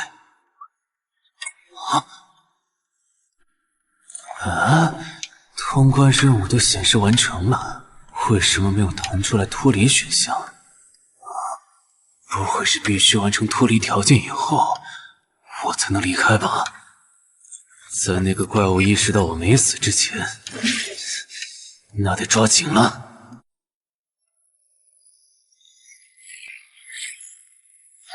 没有关闭，这个地下城的入口还没关闭，陈海先生还在战斗，他还活着。我去找上课长。周德死在地下城里，谭姐知道后一定会迁怒同期的幸存者。如果处理不当，上课长，怎么了？慌张成这个样子？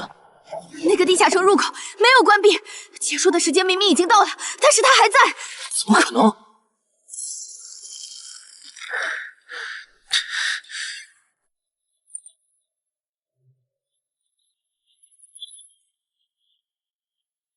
合并结算。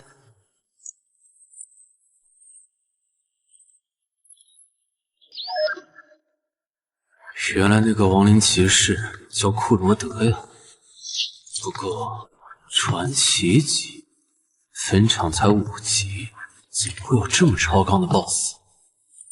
说起来，这个地下城的 BOSS 强度这么高，以前真的有人通关过。上科长，你看，上科长，这地下城暴走后，超过关停时间仍然存在，怎么会这样呢？有2个可能：一，被卷入地下城的冒险者完成了通关任务，但却没有完成脱离任务；二，地下城升级。一定是第一种，一定是。不可能的，本场很早以前就已经被世界冒险者协会定义为几乎无法被攻略级的地下城了。相比有人通关，我更相信是地下城内部发生了什么变化，导致地下城升级。有人出来了！是陈海先生，真的是他！哎呀，你们都在啊！担心死我了！如果因为我的原因没能超级凡真的被他打通关了，我会就一辈子的。没那么严重吧？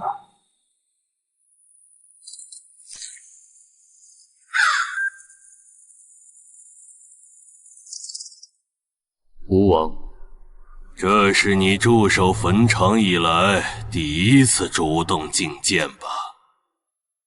库罗德。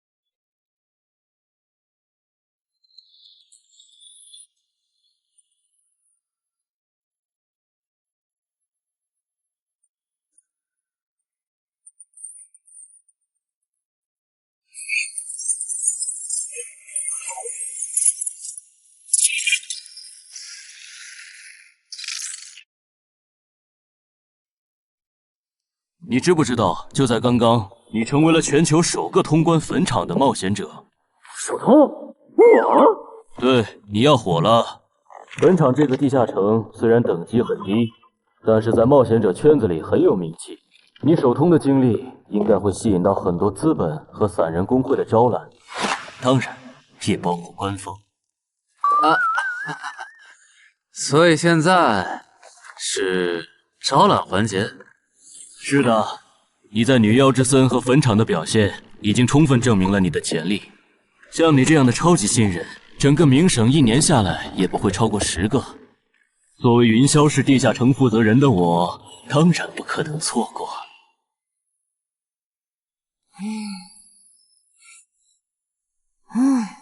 恩姐，你说那个叫商礼的，是不是想抢走陈海哥的通关奖励啊？要不然他为啥要拉着陈海哥单独谈话？应该不至于吧？我可不会那么没品。而且5级地下城的通关奖励，我根本看不上，好吗？哼，那可不好说。你不需要，不代表你家亲戚不想要。这死小鬼！啊，别乱说。我们在里面聊的久，是因为在谈加入冒险者协会以后的待遇问题。不是吧？陈海哥，你要当公务员？哈哈，感觉你好像对冒险者协会意见蛮大的。那倒没有，我就是觉得像陈海哥你这样强的人，完全可以像王自健那样自立门户，没必要受协会的规章制度束缚。王自健是谁？是不死冒险者里的男主。不会吧？你明明是个冒险者，竟然没看过这个吗？我是冒险者，和我看这书有什么必要联系吗？这个死小鬼！要不要告诉他们，这本书其实是我写的？你是陈亥？你真的是不死冒险者的作者陈亥？不会吧，不会吧，不会吧！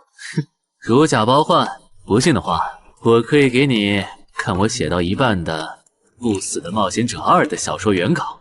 真的吗？啊，你怎么了？怎么感觉你受委屈了？陈海先生，你能不能不要加入冒险者协会？为什么？我以前听我哥和他朋友说过，那些加入官方的冒险者很多都后悔了。你哥有说是什么原因吗？没有，但我还记得他们谈话时的表情非常的严肃，甚至还发生了激烈的争吵。这样吗？我会慎重考虑的，谢谢你为我考虑这么多。不，我才应该道谢。那个杀千刀的对我弟弟见死不救，你还把他放进来？商李，你是不是成了云霄市的负责人以后飘了，忘了自己是怎么上位的了？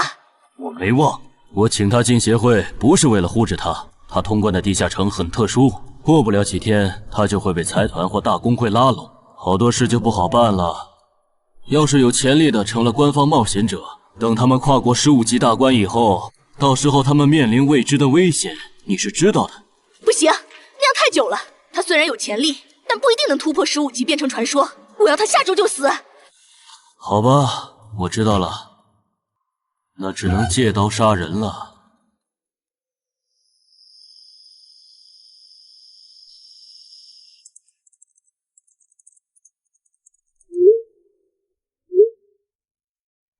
坟场，这个地下城的情报不是早就挖无可挖了吗？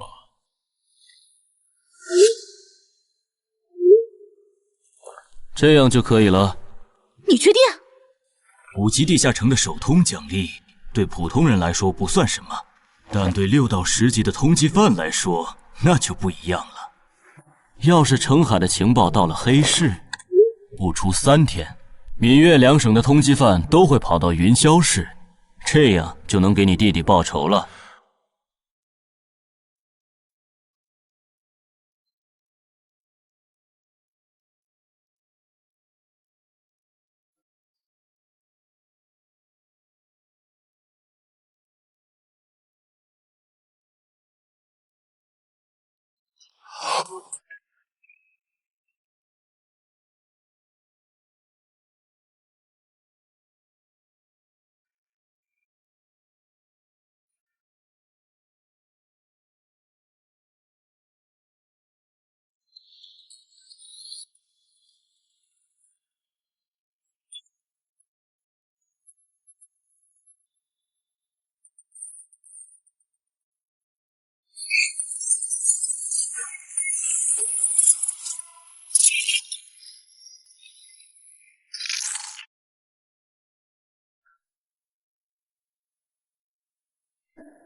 我的个人信息要3天后才能录入官方的冒险者系统吗？是的，我记得程先生你是东山人吧？要不我这边先给你安排一下暂住的酒店，这样你这几天就不用两边跑再折腾了。不用，刚好我要回东山办点事，那我3天后再来云霄。好的好的，那咱们3天后再联系。前提是3天后你还活着。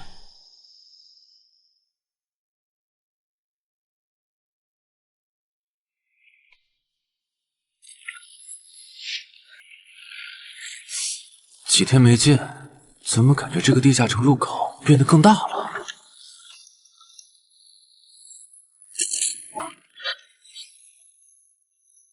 准入等级6级，也就是说，这个地下城的等级现在介于6到10级之间了。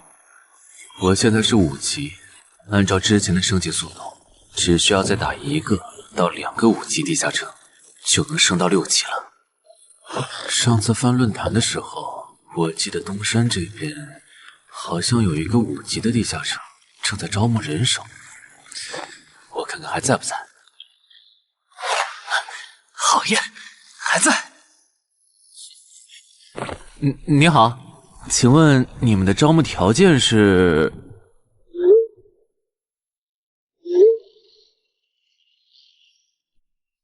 黑市金币？你问这个干嘛？我闲着没事翻论坛，发现论坛上的冒险者彼此之间做交易时使用的货币不是现金。冒险者之间做交易，除了用地下城入口和掉落物，就是用黑市金币当货币。黑市金币有什么特殊之处吗？为什么不能用现金交易？黑市金币是挑战10级以上地下城的主要收获。我以前问过安教练，他说这东西10级后有大用途，可具体咋用没跟我细说。原来如此。对了，等级没到10级的冒险者，一般是从哪儿弄到黑市金币的？我也想搞一些。新手的话，你可以试试把不用的掉落物拿到鬼市去卖。你要卖吗？要的话，我晚上可以带你去东山的鬼市。要，谢谢徐哥。东山这边的鬼市只有每周一的凌晨2点到4点有。你别看这边人很多，实际上只有1/10是冒险者，甚至更少。这些摊贩也是卖的东西真真假假，很容易上当受骗。听起来有点像古玩市场。差不多吧。总而言之，东西先别急着卖，多转转，弄清楚物价后再卖东西。我这边还有点事，就不陪你继续逛了。好的。看不出他这人还怪好的。好了，到我来扫荡了。小哥，来看看这些，可都是宝贝啊！瞧一瞧，看一看喽！精品装备，仅此一天，价高者得。小哥，来看看我的矿石啊！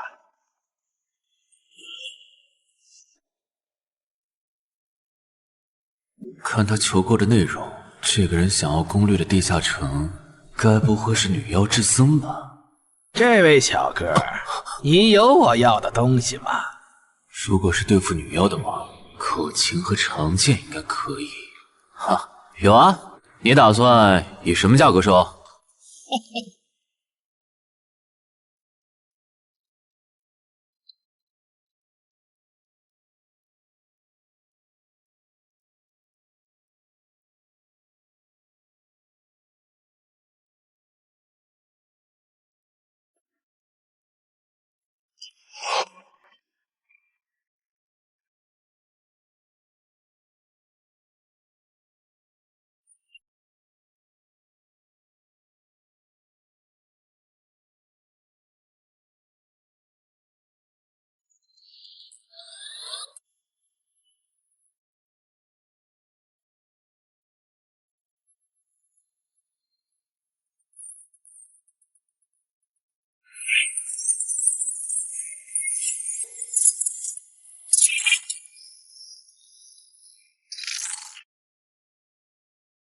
我得先看看货，货好，价格都好说。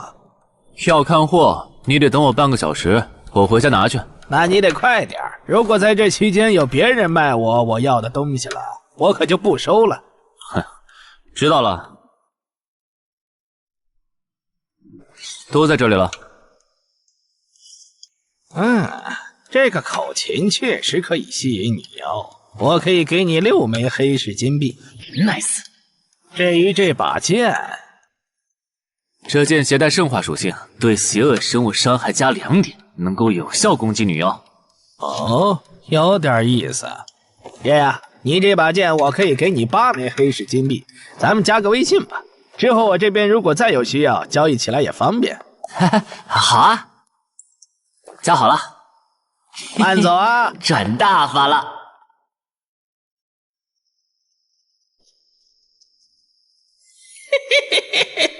疏于防范了哟，坟场通关新人。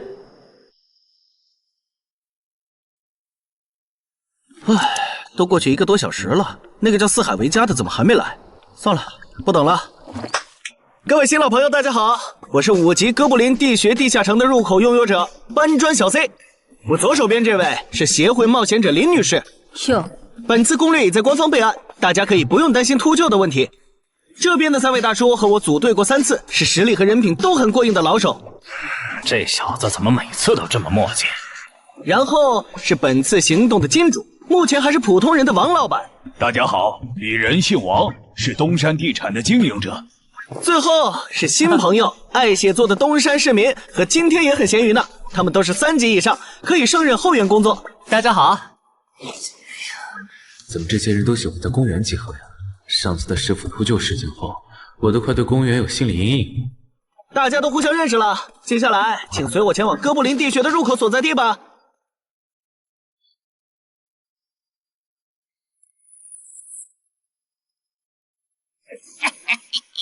我就知道他没用黑市金币购买装备，一定是用来换东山这边的低等级地下城的攻略门票了。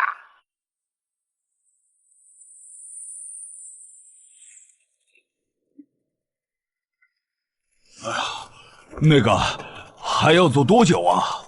啊，快了，入口就在前面。小三，这入口你是怎么发现的？这也太偏了。不是我发现的，是本地的一位驴友发现，然后卖给我的。真的假的？这年头还有发现地下城入口以后自己不攻略，反而拿去换钱的傻子？因为哥布林地穴对新手来说太难了，当时发现这个入口的驴友不止1个，但最后完成脱离任务活下来的就只剩下1个人了。人家已经是冒险者了，这地下城在开放期又攻不下来，还不如卖了，换点能用的东西，剩下的钱分给死去同伴的家属。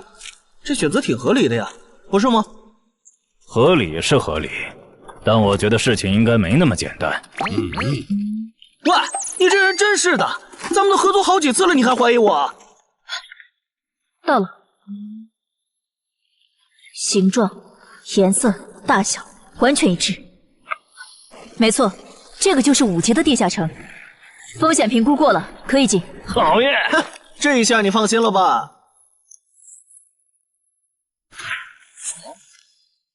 喂，我再跟你们说一遍啊，进了地下城，里面的哥布林归我们管，你们就负责保护王先生，都没意见吧？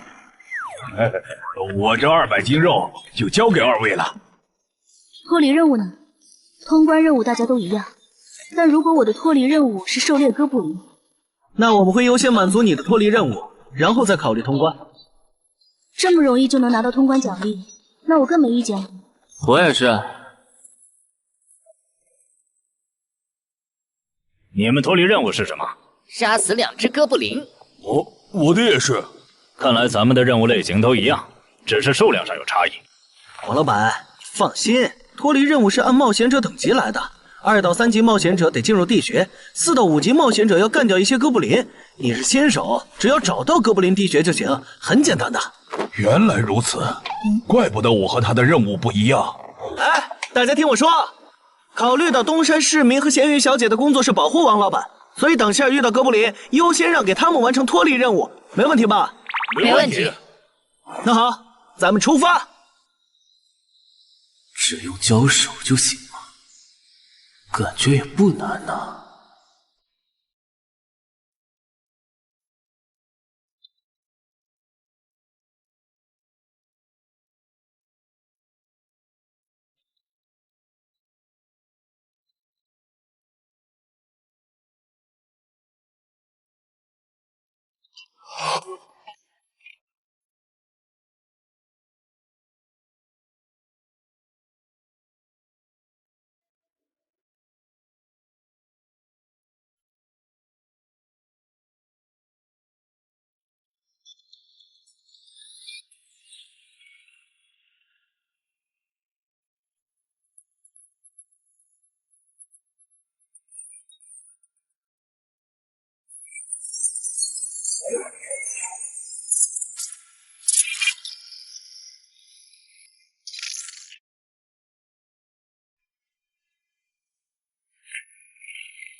这个你不要吗？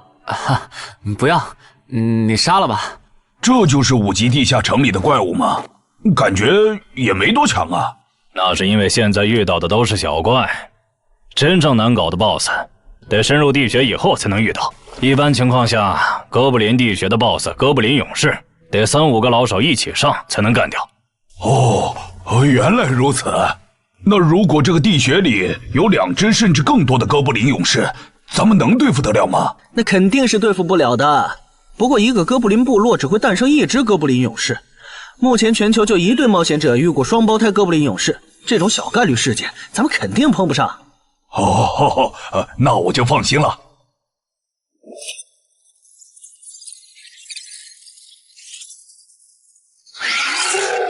速战速决，别让他们逃回去报信。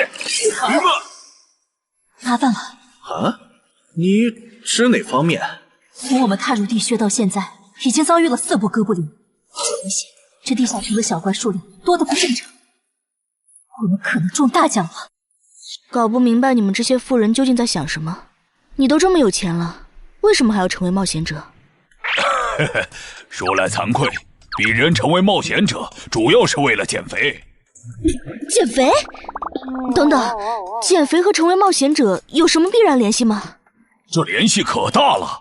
我特意托人问过，目前已知的职业里有一种不需要锻炼，只要打坐消耗多余的体质就可以不断变强的。你不觉得这种职业很适合我这种有钱但是又下不了苦功去锻炼的人吗？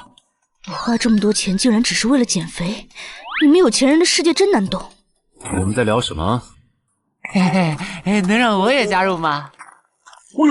连锁子甲都准备了吗？程先生真专业。你之前进地下城的时候也穿的这一套？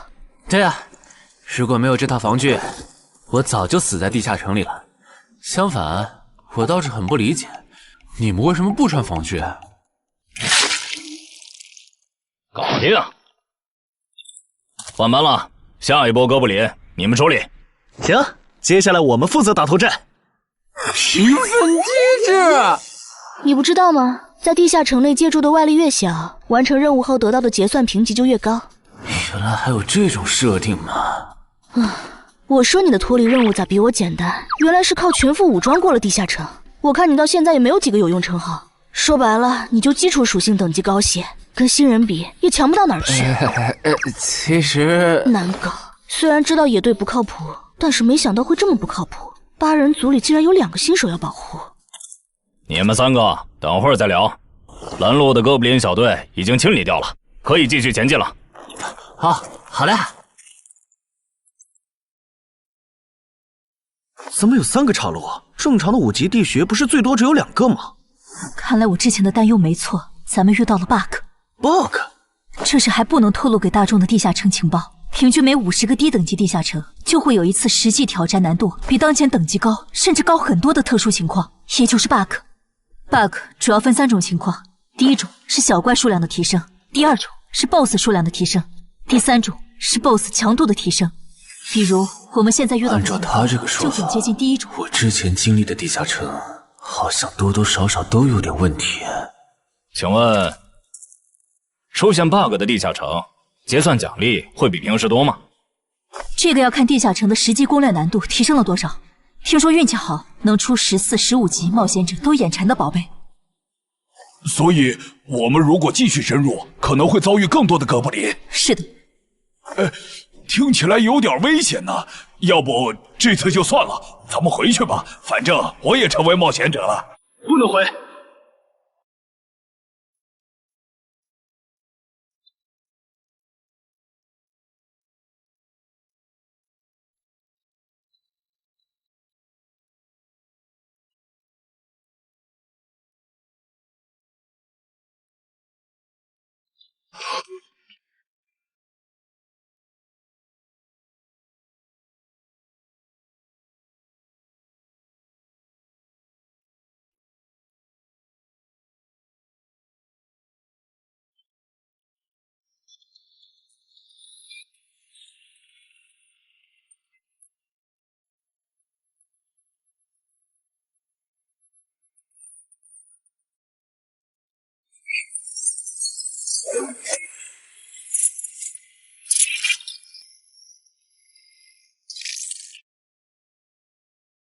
这个地穴的哥布林数量虽然变多了，但 BOSS 的强度没变化呀。我们只要把 BOSS 解决了不就行了？嘿，只要速战速决，在大多数哥布林发现我们之前，找到并杀死这个地下城的 BOSS， 其实和正常通关没多大区别。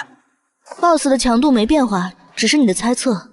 要是 BOSS 强度大幅提高，无法快速击杀，等他的援兵一来，咱恐怕就得被困死在这地下城了。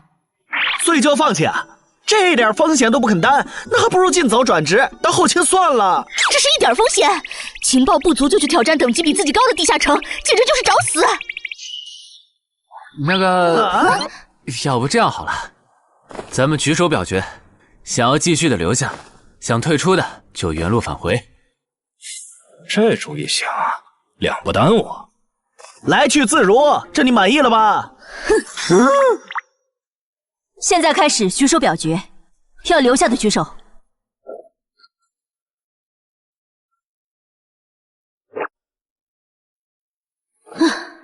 所以说野队就是野队，完全没有封空意识。不是，你有毛病吗？他们等级高，想拼一下我能理解，你实力还不如我呢，你凑什么热闹？但我还是想试试。既然大家已经做出选择了，那就在这里分道扬镳吧。王老板，你的通关费用我晚一点退给你啊。哎呀，不用，就当交个朋友了。走了。哎呀，你等等我！一定要走左边吗？我觉得右边更好啊。那就猜拳，谁赢了听谁的。要是平局怎么算？靠谱吗？这两人平局就走中间呗。我怎么感觉上贼船了？石头，剪刀，好耶！我赢了！哎呀，早知道出剪刀了呀！可恶！等下 BOSS 出来了，你不用上，你就负责清小怪，别让哥布林打扰我施法。没问题。那个，你为什么那么不看好他们呀？这个地下城真的有那么危险吗？你怎么知道我不看好他们的？啊，我毕竟是做生意的嘛，基本的察言观色还是会的，所以我选择退出主要是因为这个称号，它的效果是为佩戴者指出前方的危险。之前的地穴，我就靠它发现地穴深处有俩能要我命的奖励。我听了官方冒险者给的消息，我认为这个入门级地下城是少见的双 BOSS 地下城。一般单 BOSS 地下城要3到5个同等级冒险者才能打通，那双 BOSS 的话，咱们这点人肯定不行。你信不信？我要是跟他们把话说开了，明天情报商人那儿就会有我和我这称号的情报。为啥要我牺牲自己的利益去拦着他们作死？大家又不熟。再说了，作为临时队友，我在保证自己安全的情况下，都尽力劝他们了，不听那是他们的事。那你为什么肯和我说这些？你不用担心，我不会害你。你又不在冒险者这行混，没必要为点情报费招惹我这种有潜力的人，说出来也没啥。哦，这样啊。怎么了？不能再继续前进了，外面有更致命的危险。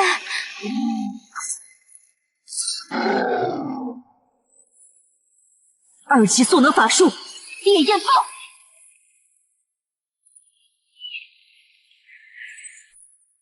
原来离开战前套给我的元素护甲是干这个用的呀！不愧是官方冒险者，虽然同为5级，但他的称号、职业、技能和装备都已经毕业了，而且还是最难凑齐的一套法系职业。干得漂亮！换班，下一波哥布林你们来处理。好的。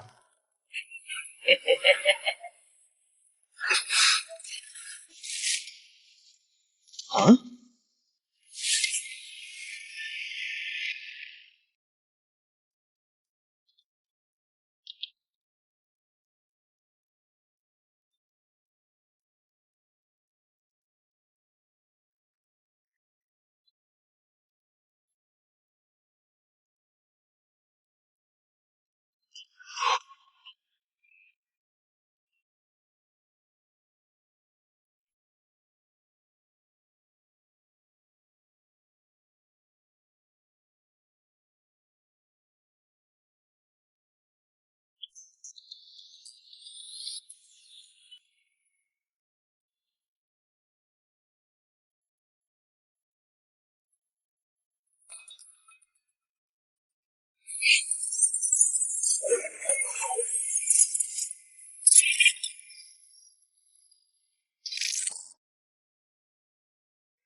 你们看，那是不是 BOSS 啊？怎么感觉有点不太一样啊？应该不是吧？这么矮，和哥布林勇士完全不沾边啊！等等，这是……大家小心，这确实是 BOSS， 只不过不是哥布林勇士，是哥布林萨满。给我冲！大家速战速决，在哥布林勇士出现以前结束战斗，不然我们就危险了。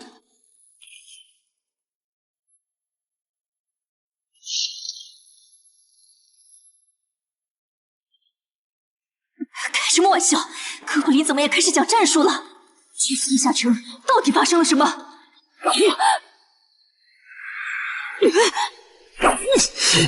快走，我来会会这家伙。林那边好像遇到麻烦了，你们出个人去帮忙。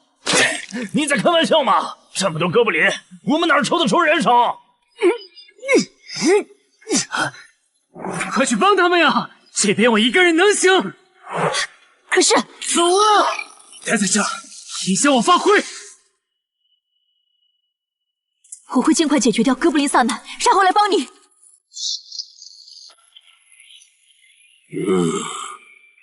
可不，现在没人能打扰我们了。来。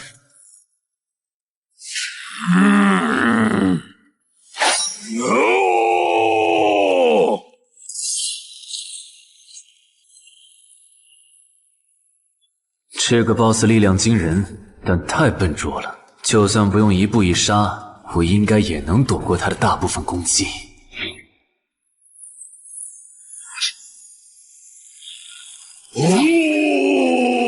化了吗？太简单了。虽然你狂化后的速度和力量涨了，可出招没个计划，反而更容易躲了。所以，这就是5级地下城 BOSS 的强度吗？说实话，有点扫兴。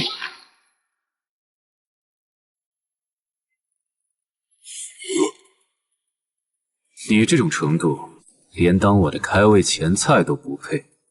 可不！可不！连死战到底的勇气都没有吗？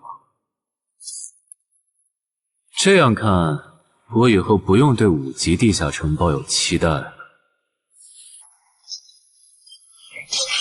这个地区到底还有多少哥布林啊？再这样下去，我可顶不住了！再用一次那个火焰魔法！你以为我不想吗？这个哥布林萨满一直在用低级法术干扰我施法。等一下，通关任务怎么完成了？我的也是。石头山市民解决掉了哥布林勇士，大家再撑一下，他等下应该会来支援我们。我看不见得。他既然已经完成了通关任务，就没有理由再回来冒险。那咱们也撤吧，反正通关任务已经完成了。不行，如果我们不能一鼓作气杀死哥布林萨满，那撤退的路上我们会被他们耗到死的。您说的对，现在还不能撤，大家顶住！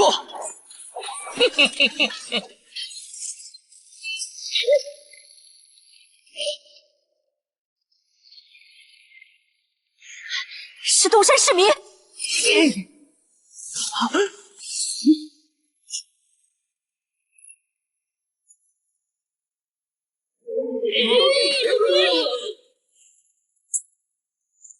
你从哪儿找来的大佬啊？双 BOSS 地下城就被他一个人打穿了？不是我找的。关于我的事情，麻烦大家帮忙保守秘密啊！哈哈哈。明白。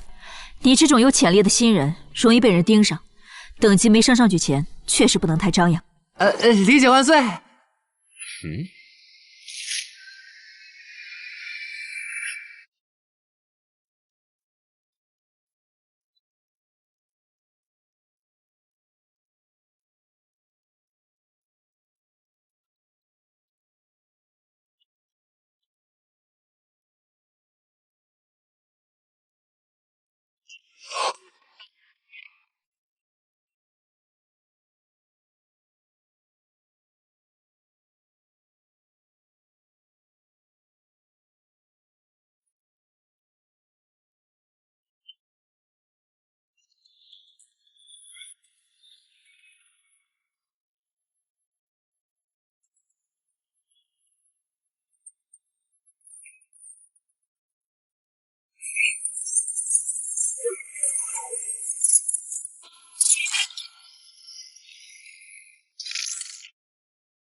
不能出去，外面有更致命的危险。啊，更致命的危险？就是有一个危险程度远比双 boss 大的冒险者守在外面，我们出去就会被杀。那怎么办？回去找其他人，说服他们一起抱团冲出去。啊！你们竟然把2个 boss 都杀了！这俩可都是他一个人干掉的，我们都没出多少力。怎么是他？我之前明明用称号确认过，他威胁不到我。等等，你怎么知道这个地下城有2个 boss 的？难道你刚刚一直躲在我们身后偷看？那倒没有，在你们遇到 boss 以前，我们就已经走到出口了。之所以知道这个地下城里有2个 boss， 是因为我的这个称号，他能帮我找出前面对我有威胁的存在。我就是靠他才知道这地下城有俩 boss 的。不是吧？你有这么好用的称号，你之前不提醒我们？我是没有直接提醒，但我有劝过你们不要继续深入地穴吧。那你为什么又折返回来？因为出口那边有一个比双 boss 更强、敌意更浓的高等级冒险者在堵门。外面有高等级冒险者在堵门，你确定？确定。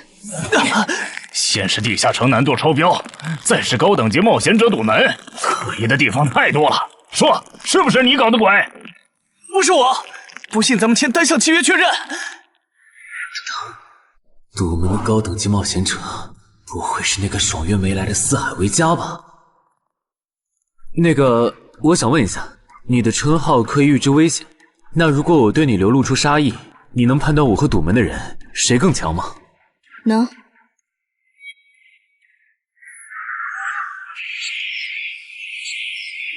现在，我和外面的那个高等级冒险者，谁强？外面的要强一些。明白了。那摆在我们面前的，就只有一条路。大家先去结算各自的脱离和通关任务，等提升完，咱们就去和出口的堵门者拼命。也只能这样了。早知道买这个地下城会出这么多事，我当时就不该手贱。事已至此，后悔也没用了。再说，咱们这么多人，未必打不过。这都多久了，怎么还没人出来？那个通关坟场的小子不会死里边了吧？你有没有兴趣？不好意思啊，我想再考虑一下。没想到第一次进入地下城，就让你遇到这种事，实在不好意思啊。结算出来了，这次没有掉落史诗级奇物，看来双 boss 的地下城难度也远不如坟场啊。感觉下一个地下城可以跳过6级，直接尝试7级了。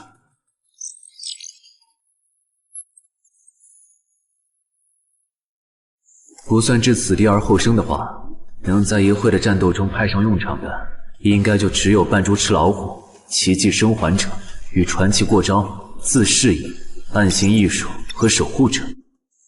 与传奇过招这技能比置死地而后生差点，能让我状态拉满，但要扣4力量、4敏捷、2感知。至于暗行艺术，应该适合扮猪吃老虎搭配，靠扮猪吃老虎走到目标的视野盲区，然后换暗行艺术逐渐接近目标，最后再切到置死地而后生，从而打出完美的偷袭。至于守护者，最合理的应该是依靠与传奇过招的感知加2，提前确定目标的下一个动作。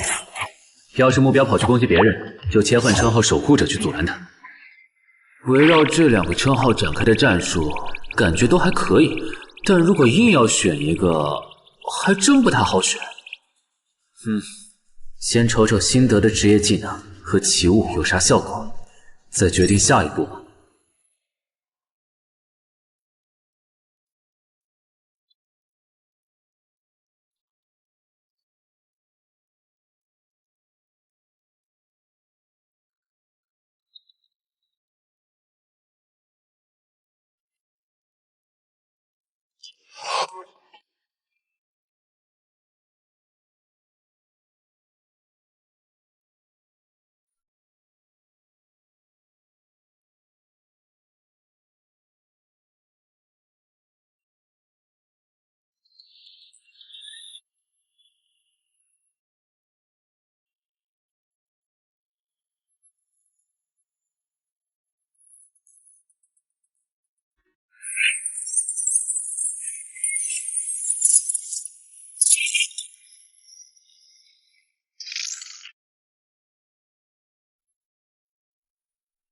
这个向死而生不错呀，就凭它能够提升步伐和身体柔韧性这点，搭配一步一杀的技能效果，我以后就可以在闪躲的同时攻击敌方要害。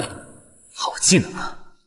还有这个假死技能，考虑到在现实世界，冒险者死后是不会产生掉落的，我完全可以利用这个技能装死，然后找机会偷袭反杀。嘿嘿，兵不厌诈。只要那个堵门的不是脑子有毛病，非得跟尸体较劲，我就能狠狠地阴他一把。当然，这是万不得已的选择。要是可以的话，我肯定想光明正大的赢。哇，这次掉落的东西都很棒啊！骨笛、萨满旗帜和传承之书，以后去地下城就能有个哥布林跟班了。而且这个哥布林的秘药搭配上骨笛，运气好的话，能拉来一只哥布林勇士当打手。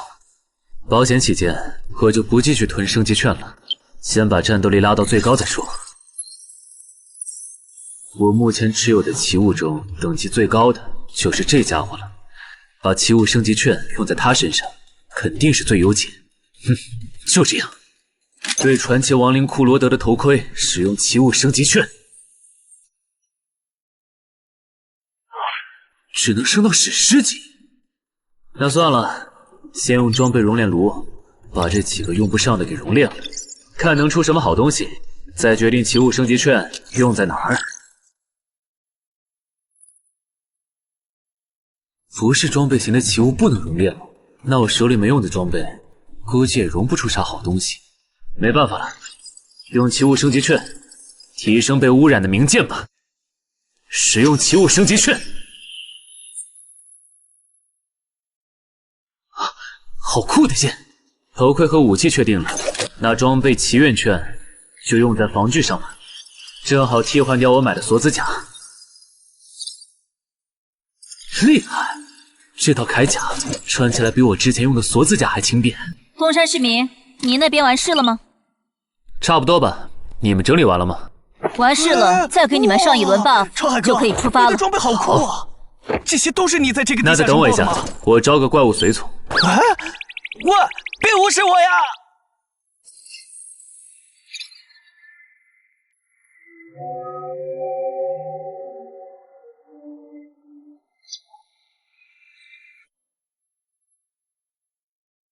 哥布林，你招个这样的怪物随从，没什么意义吧？这小东西连半个战力都算不上，不帮倒忙就不错了。别急，我还没完事。接着，喝了它。不！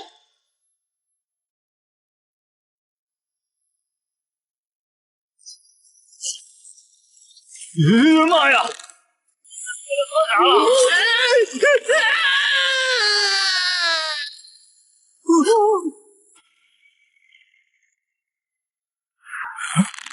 天哪，他变成 BOSS 了！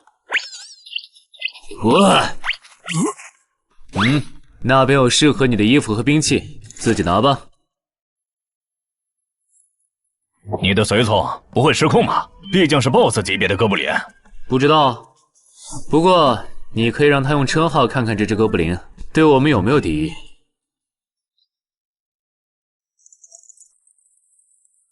看了，他对我们没有恶意。那就好。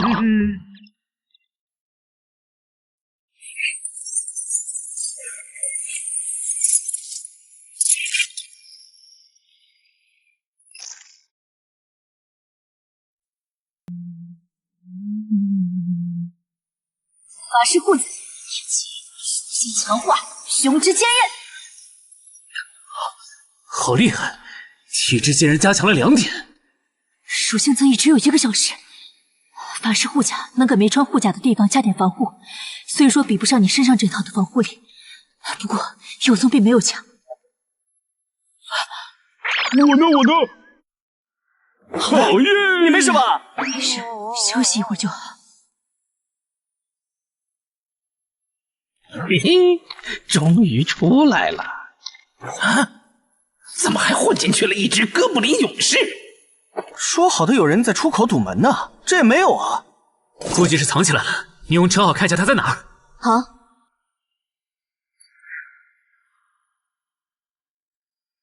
啊，找到了，他躲在1点钟方向最粗的那棵树后面。大家小心，他在入口前面放了很多捕兽夹，注意别踩到了。捕兽夹？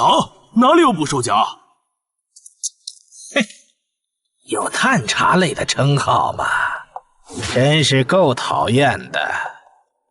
原来是他，这么一来就全明白了。女妖之森刚通关，他不去那儿的黑市买通关物资，却来东山碰运气，肯定有猫腻。知道我在东山的没几个人，团队领袖跟我签了保密协议，肯定不是他。那个戴眼镜的护士也不太可能，所以是商礼还是徐茂？这个人好像有点眼熟啊！等等，你是高成勇？对方很有名吗？何止有名，他可是明广一带最臭名昭著的通缉犯。别看他只有7级，死在他手上的冒险者，光是已确认的就有上百号人了。他不光是想抢别人的通关掉落，还想刷出针对人类的称号，说不定现在已经刷出过量杀戮人类这个称号了。看来你很了解我吧？是协会的官方冒险者吗？果然，他已经刷出了那个称号。这样吧，我们做个交易，那小子留下，你带其他人走。这条件可以啊，要不咱们……别信他！协会的档案里，高成勇有放过目标然后再猎杀的记录。要是你们真的信了他的瞎话，等他干掉陈海，再用追踪手段把你们一个个找出来，你们连还手的机会都没有。没错，虽然他嘴上说放过我们，但对我们的恶意一直没有降低。他在说谎。连恶意也能侦测吗？这样好了，既然他的目标是我，那就由我和哥布林勇士主攻。你们看时机牵制，大家都是一根绳上的蚂蚱，这种时候就别心存侥幸了。当然，如果你们中有人实在怕死，那就赶紧滚，别拖我后腿。我们会做好辅助工作的。看不出来你人还挺好的，要是我绝对逼着他们一起上。打你？我们俩足够了。哼，我就知道你们这些走大运拿了 S 级评价的新人，就会自命清高，觉得别人都是你们成长的垫脚石。但现实可不是这样的哟。新人在1到5级时很难搞到成体系的称号、职业、技能和装备。你的武器和铠甲这么豪华，我猜大多是装备吧。不巧哦，我的技能偏克你这类新人。手下出！迟缓术。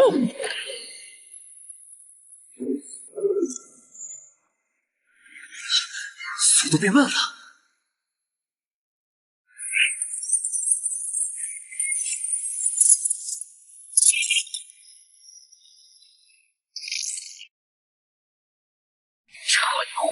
迟缓术可不只是速度变慢而已。遇到使用长镰这种冷门兵器的我，配上了迟缓术的你，也根本接不住你的招。你是这么想的吧？很遗憾，如果你就只有这点东西的话，那很不幸的告诉你，今天你踢到铁板了。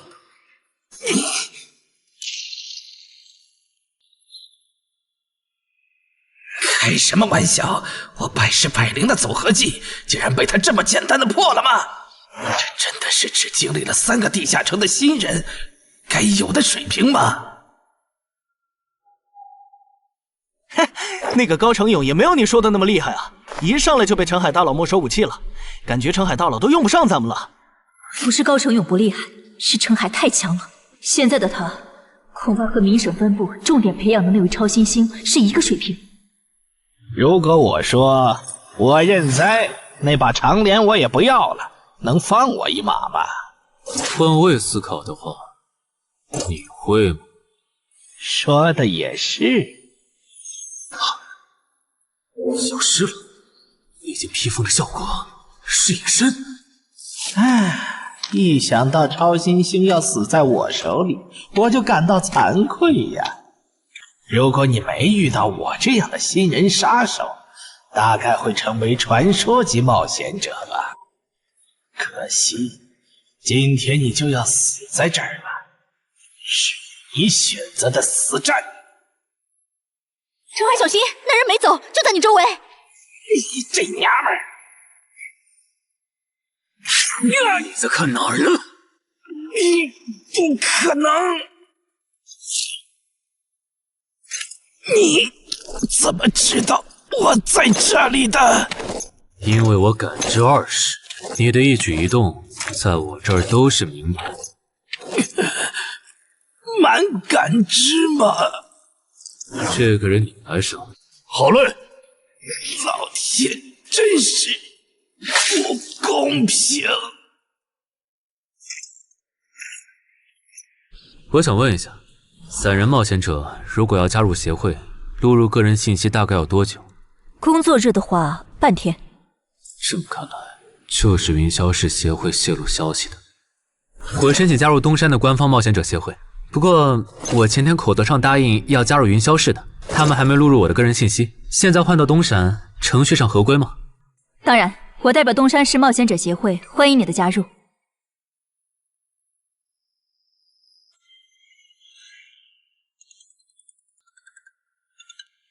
喂，我考虑了一下，还是决定不成为云霄市的官方冒险者了。为什么？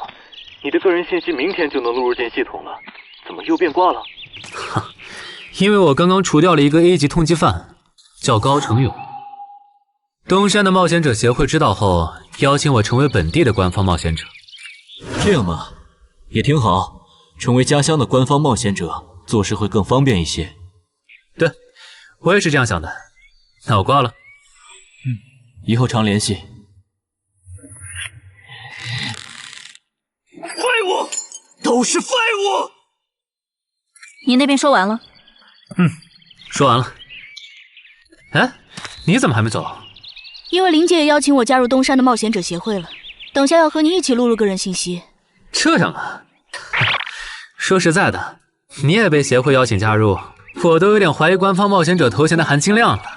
我不就是在地下城的时候嘴了你几句吗？至于这么阴阳怪气吗？小心眼！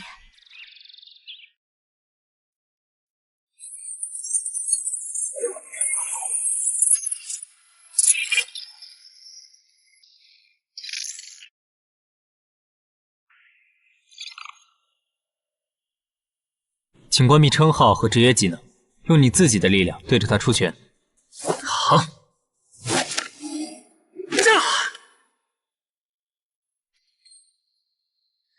不愧是官方，测计出属性的工具比变身馆还强太多了。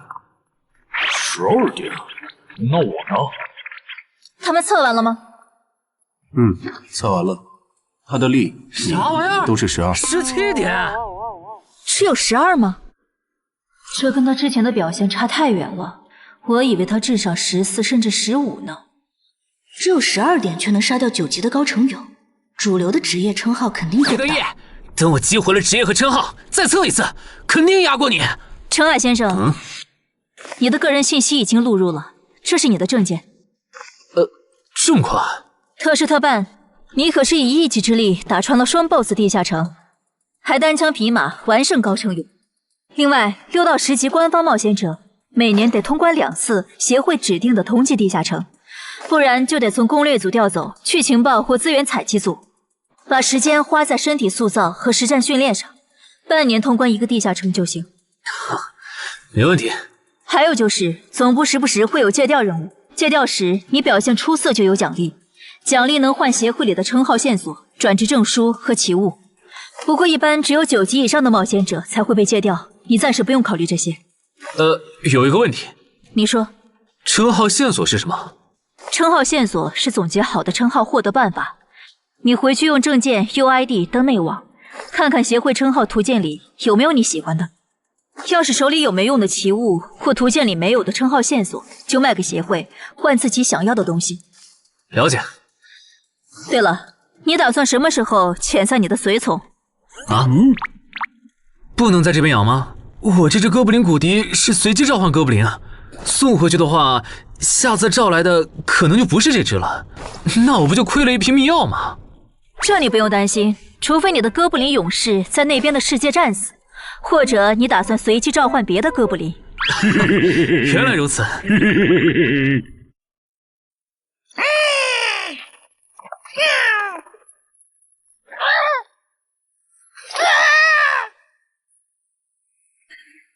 跟我来吧，我带你们去认识一下同事们。好。大佬好，我叫梁家坤，是东山这边的冒险者候补，目前的力、米分别是。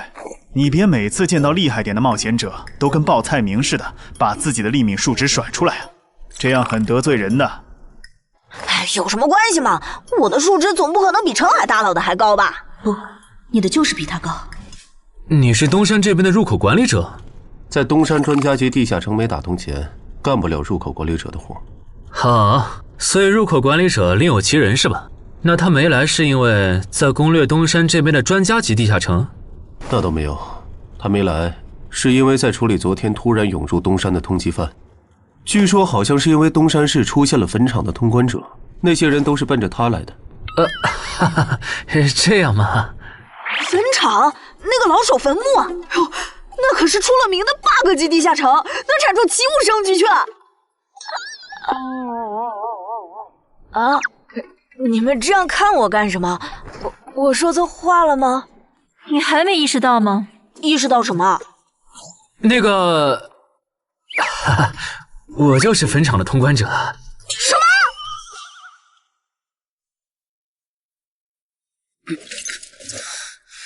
虽然已经说好这段时间把精力用在属性提升和恶补地下城知识上，但家里这个入口，我还是想有始有终。一个人单刷的，我全力以赴的时候，大概相当于10级，完成脱离任务应该也没什么难度吧。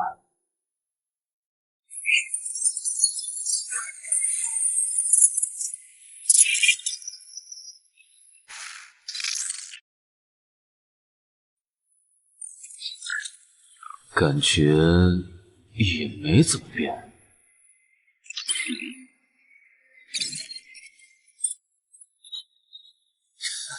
原来冒险者面板还能升级吗？那是不是等11到16级的时候，我的面板还会有变化？怎么感觉升到6级后的限制反而变多了？等升到11级，不会还来一些新的限制吧？就先这样，搞定。账号弄完了，让我看看这次的脱离任务是什么。脱离任务从单选变成2选1了，这对不打算通关的冒险者来说倒是个好消息。不过，豺狼人，原来这片森林除了鱼人以外，还有别的怪物吗？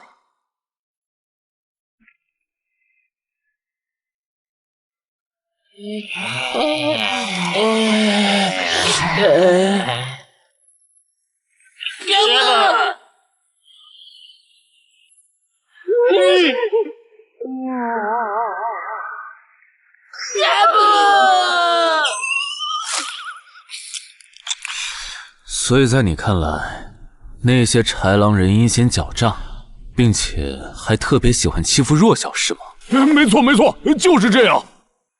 哼，这不就一群森林恶霸吗？嘿嘿，答对了。那这一次就不做和豺狼人有关的轮换任务了，先找到潮汐鱼人的孵化池，然后试试能不能通关。好了，我要问的问完了，你可以回去了。什么？我不要！你不想回去？是的。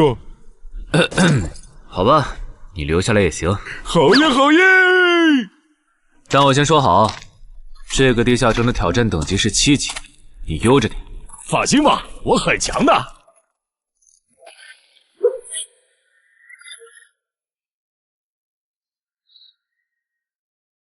结果你还真组了个野队，让人家带你通关。嘿，还是5级的地下城，你这胆子够大的。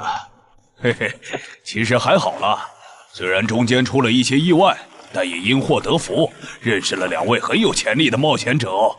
你这就是幸存者偏差。那些散人如果靠谱，我儿几就不会死在地下城里。我知道，所以我是确认有官方冒险者兜底以后，才决定下去的。说起来，前几天的新闻我看了，你儿子的死好像不是意外。怎么可能是意外？我儿子下去之前，我给他准备了2件保命的奇物，可他还是死了。那2个弱鸡入口拥有者却活着，开什么玩笑？可惜那2个杀千刀的没撑到我出手，就栽在别人手上了。不然，我一定要让他们后悔来到这世上。那这人也算间接为你儿子报仇了，咱得报答他呀。他叫什么名字？叫陈海。我这次来东山，就是要当面感谢他。陈海，你认识？我组的临时野队里也有一个姓陈的，可能就是他。什么？科长，都打起精神来！那些豺狼人斥候说不定就藏在附近的灌木丛里，你们这样懒散很危险的。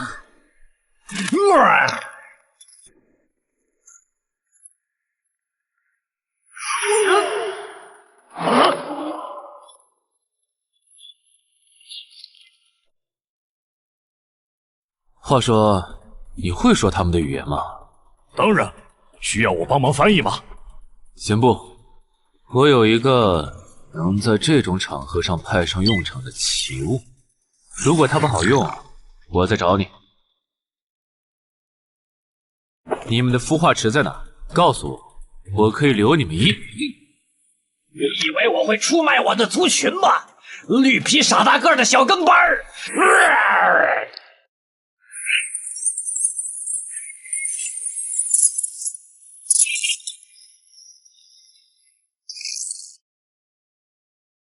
以为我会出卖我的族群吗？绿皮傻大个的小跟班儿！有种你们就杀了我！队长死了，别得意，领军大人会为我们报仇的，咕噜。在湖底有一个水下洞穴，穿过洞穴会抵达一个天然的地下洞窟，我们的孵化池就在那里。吞吐，咕噜。这只留他一命，挂树上。之后咱们去找湖。你跑那么远干什么？人类果然都不是好东西。那个冒险者很强。不好，是白家的霍格。去通知游击队，把湖里的鱼人引出来，给这个冒险者创造破坏孵化池的机会。好的，霍格老大。至于你，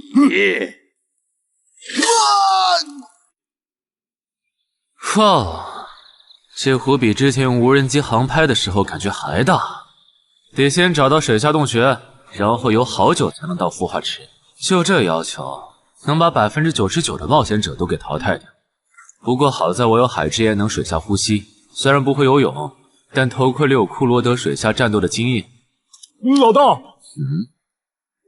不会游泳，我可不可以先回去啊？你不会游泳？行吧，那我先送你回去。哎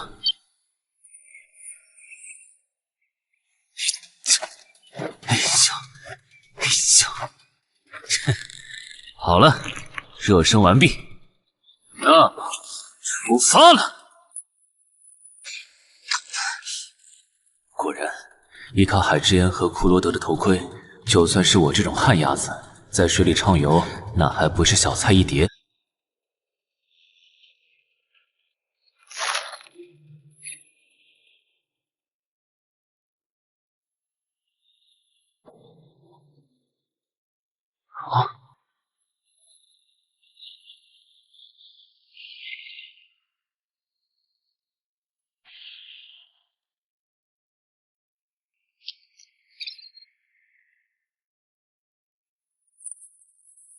常驻脱离任务完成了，看来这里就是鱼人的孵化池了。但是，怎么没看到守卫？算了，不管出于什么原因，现在是通关的最好机会，这一点不会错。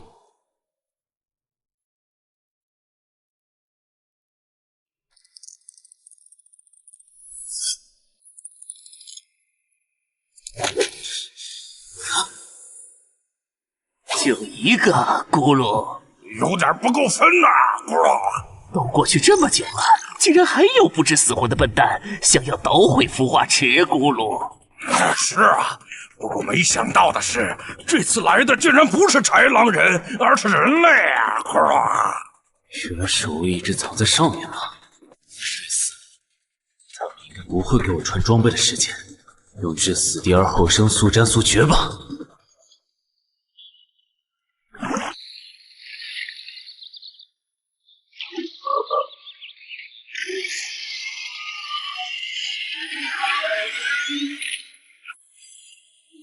有人类闯入孵化池！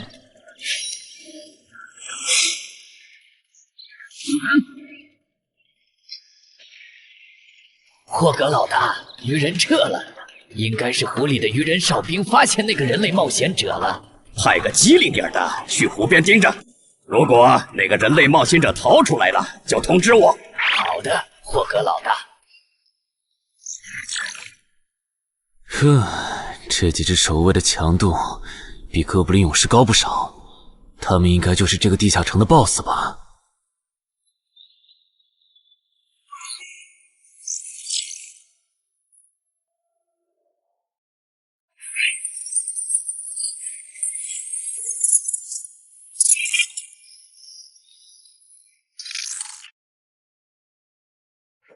？6到10级这个阶段的地下城 BOSS。通常可以划分为团队增益型和个体高战型2类。前者实力一般，但可以为同种族个体提升综合实力。独狼面对这种类型的 BOSS， 几乎很难靠一己之力通关。每次上我的课，你不是翘课就是打哈欠，怎么？我的课有这么无聊吗？但你今天讲的内容之前不是讲过吗？你要是说点11级以后的常识，我说不定会认真听。你以为我喜欢讲这些？还不是因为你们这些莽夫 ！CJ 的超新星不自大，不单人去调高等级地下城，就不会被 BOSS 弄死。公司也不会把我临时叫过来跟你们突击补课了。什么？顺治死了？是啊，你这几天没上论坛吗？大家都吵翻天了，说他的死浪费了 CJ 对他的投资。哼，这我还真不知道，到底怎么回事？你快和我说说。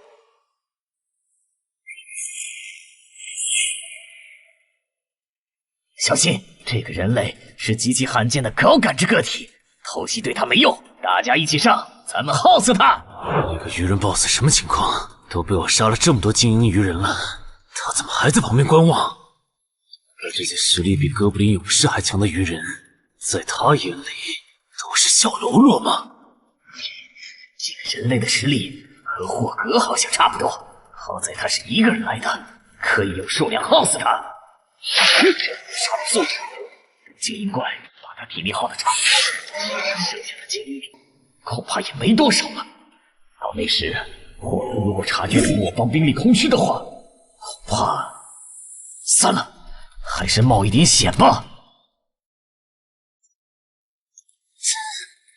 终于感到心疼，要亲自出马了吗？奇迹生还者，这个很久了。领军大人小心，这个人类冒险者和霍格一样强。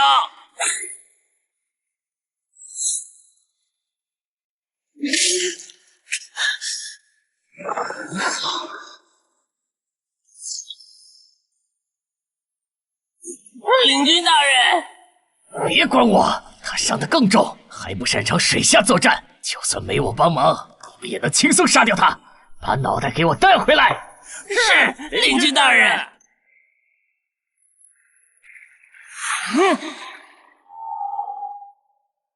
那个人类不是重伤了吗？他咋能这么快逃到这儿，还迅速干掉鱼人哨兵的？他是被人潜到身后，然后一招毙命的。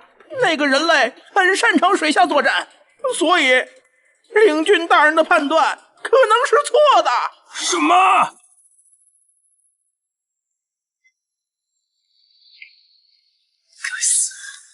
总算活着逃出来了，多亏了这个奇迹生还者呀，不然我就得交代在这儿了。果然和我预想的一样，那个鱼人 BOSS 沉不住气，要是他再晚点，我就会被耗死了。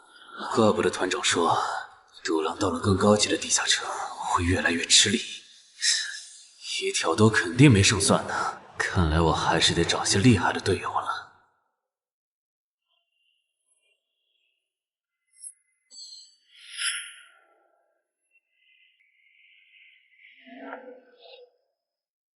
那个人类冒险者活着回来了，他现在是什么状态？我不敢靠得太近，怕被发现，但可以确定他伤得很重。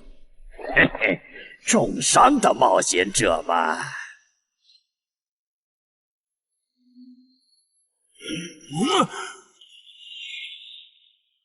下次再找你们算账。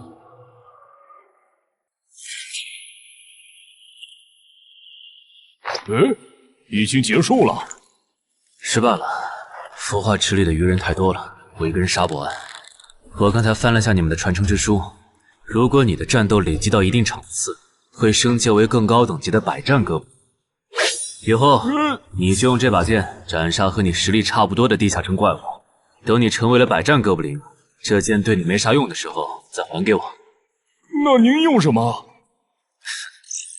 我用这个。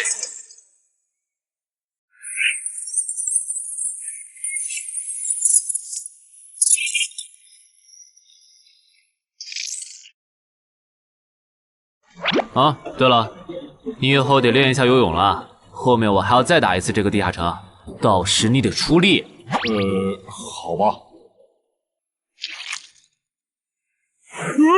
这一定是豺狼人干的。激活技能，与死亡共舞。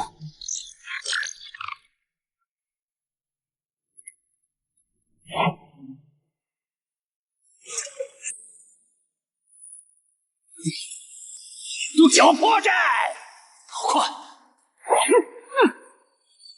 切！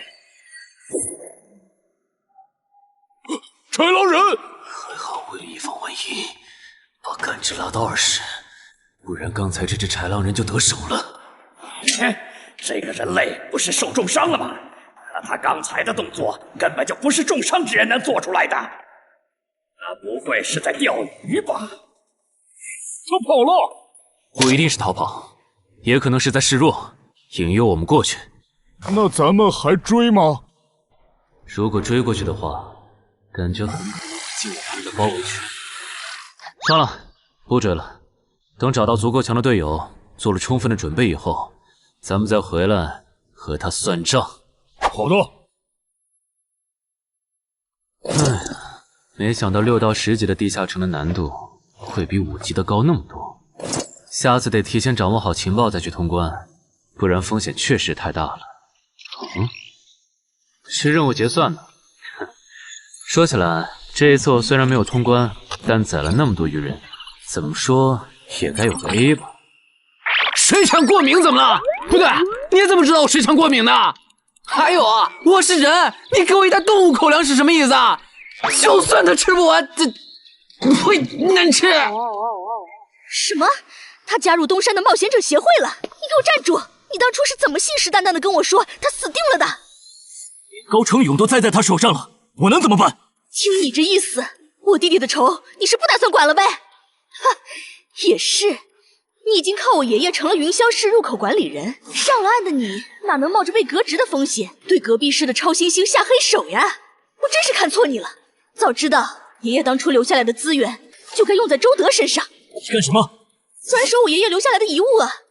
我弟弟死了你不帮忙，那我就把你想要的遗物给能给我报仇的外人了。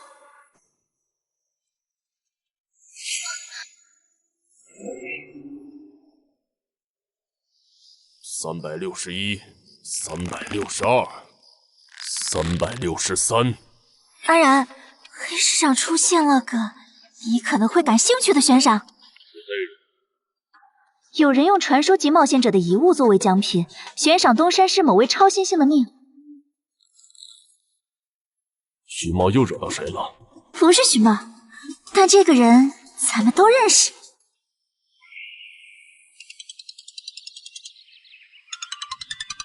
陈海哥，你被人盯上了。我知道呀，这问题不是已经解决了吗？这次不一样，有人在网络黑市高价买你的命。哎呀，你别不当回事！发出这则悬赏的人出价很离谱。我哥说，如果不是你救过我，他说不定也要分一杯羹。具体怎么回事？你再详细说一下。就是我哥他们在网络黑市上看到。还真有你的悬赏。能查出来是谁发的吗？不用查，就从这则悬赏的报酬反推，发出者大概率是已故的传说级冒险者周建明的直系亲属。你怎么和他们结上仇的？他们为了你把遗物都掏出来了。不知道，我都没听过这个人。行吧，那我现在联系老大，让他说服对面撤掉这则悬赏。如果是误会的话，看能不能让老大组个局帮你澄清一下。好的，那拜托了。对了，这几天你就待在协会吧。传说级冒险者的遗物一定会吸引很多人铤而走险。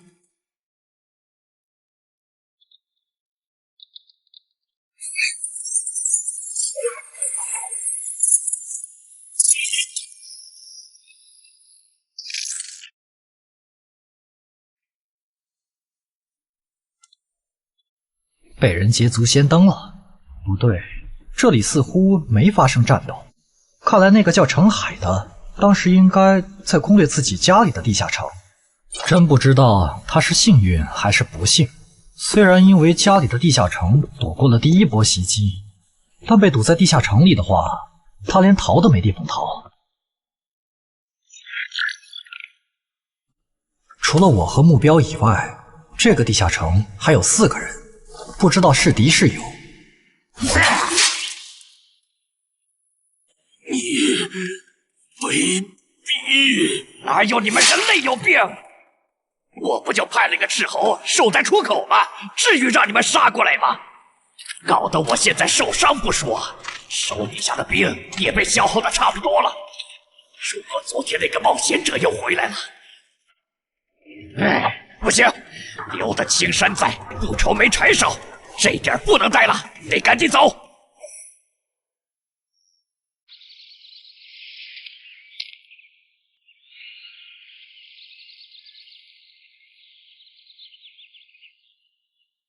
3个猎人，也就是说，目标那边顶多只有1个同伴吗？这么看的话，这个游戏变得更有意思了。安教练，你找我？对，程海被悬赏的事，你知道吧？知道。那正好，你给程海打个电话，如果他不知道自己被悬赏了，随便挑个6到10级地下城，邀请他和你一起打。剩下的不用我说，知道该怎么做。徐茂打过来的，肯定因为悬赏的事。不知道他是来提醒我的，还是来试探我的。哎呀，算了，还是不接了。反正家里地下城入口这次肯定是暴露了。要是之后问起来，我就说在攻略家里的地下城。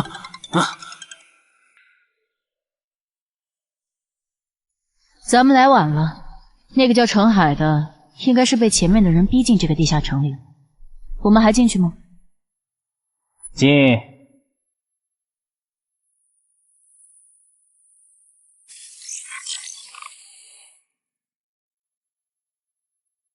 又进来2个人。等等，这个轮换脱离任务怎么变得无法完成了？难道说这个地下城的经营豺狼人已经被杀到不足5匹了？你好，那边的人让我问你，要不要一起开个会？那边的狂战士好像有事要跟咱们商量。也就是说，你和你的同伴是最先进入这个地下城的，程海不在这里。对。那我不明白了，你们没堵到人，为什么不离开，反而在这儿扎堆守着湖呢？因为我同伴的主职业是海兽祭司，他因为职业特性的原因，发现这个地下城刚刚诞生了一只英雄级鱼人，他想趁着对方还未成长起来，和他签订主仆契约。那你们呢？你们为什么不去做轮换脱离任务？因为我们进入地下城，用无人机找程海的时候，只发现了守在湖边的他。等我们赶过来以后，他既不承认程海在湖里，又不肯交代他守在湖边不走的理由，那我们能怎么办？只能陪他在湖边耗喽。这不能怪我呀，我总不能说我的同伴下水了，但我不会游泳，只能在岸上等他吧。你这家伙！啊，我怎么了？先等一下，你们的事情我大概了解了，但这应该没有商量的必要吧？有必要。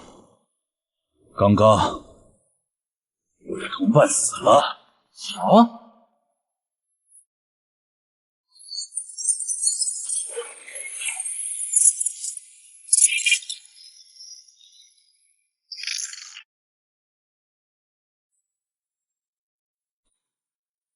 力量涌上来了。这样的食物外面有很多吗？除了偶尔出现的人类冒险者，附近的森林里还有一批豺狼人。很好，把他们带过来。现在恐怕不行，因为昨天和今天的冒险者已经把我们的兵力削弱到无法和豺狼人抗衡了。那需要多久？50个日升和日落。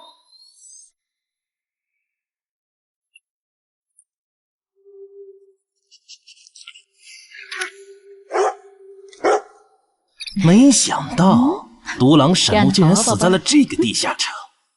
他不是一直这样忙吗？遇到克制自身的地下城，就会因为没有人帮他兜底而陨落。是这个道理，但这白痴为了断其他人的后路，单独猎杀豺狼人，结果把自己给玩死，是我没想到的。那我们之后怎么办？鱼人的孵化池大概率在水中，我们的职业和奇物都不适合在水下作战。完不成脱离任务的话，我们会被困在这个地下城的。这个地下城的最大挑战者数是15，除了我们和这个白痴以外，还有12个名额。只有其中有擅长水下作战或者能帮助我们完成脱离任务的，我们就能脱离。所以回出口。我都说多少遍了，我的同伴是海兽祭司啊！这个职业的水下作战能力很强，以他的实力，不可能连逃回来都做不到。这个地下城绝对不正常。关键是现在要离开这个地下城，只能靠常驻脱离任务，这下麻烦了呀！回出口吧，排除掉那个搞崩了轮换任务的王八蛋，这个地下城还能再进7个人，说不定其他人里面就有能帮助我们完成脱离任务的。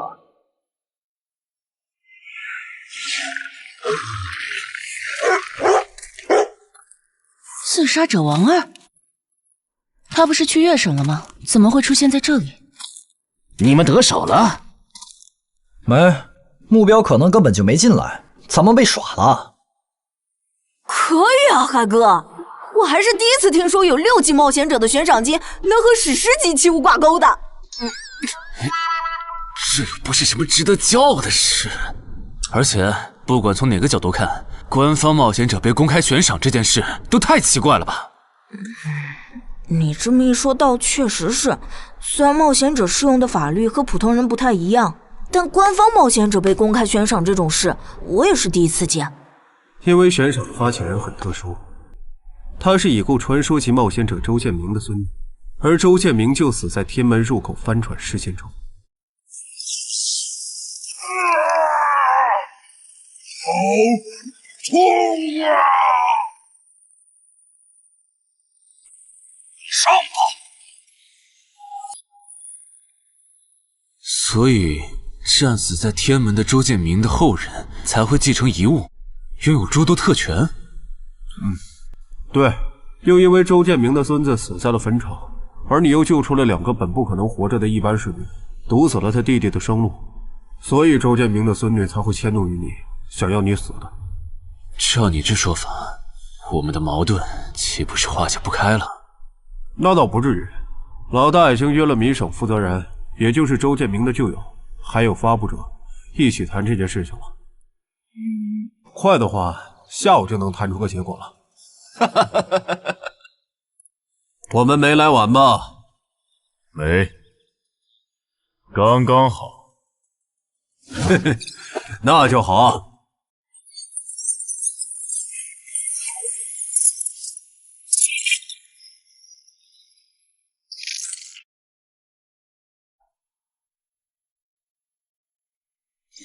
啥情况？怎么进不去？刚刚那个人还可以的，不会刚好到我就满员不让进了吧？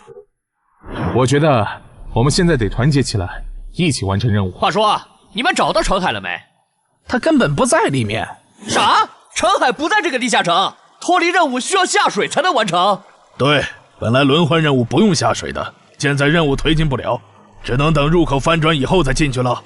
关键是这片森林里的物资可能不够我们撑到入口翻转的那一天。那怎么办？有人的物品栏里带了足量的食物和水吗？我可以高价收。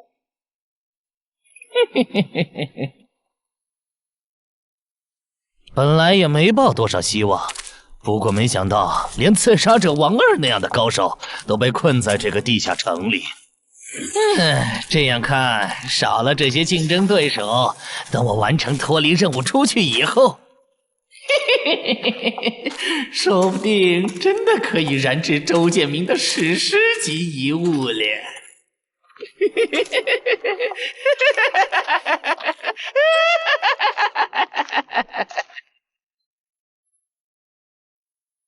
什么？有远方的鱼人部落派使者来拜访我们？是的，对方自称是寇涛鱼人的大祭司。大祭司？吞噬者大人，要和他见一面吗？见。不过以防万一，把放出去的鱼人都叫回来吧。寇涛鱼人吗？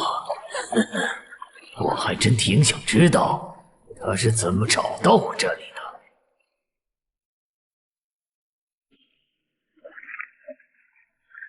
领军大人答应见你了，跟我来吧。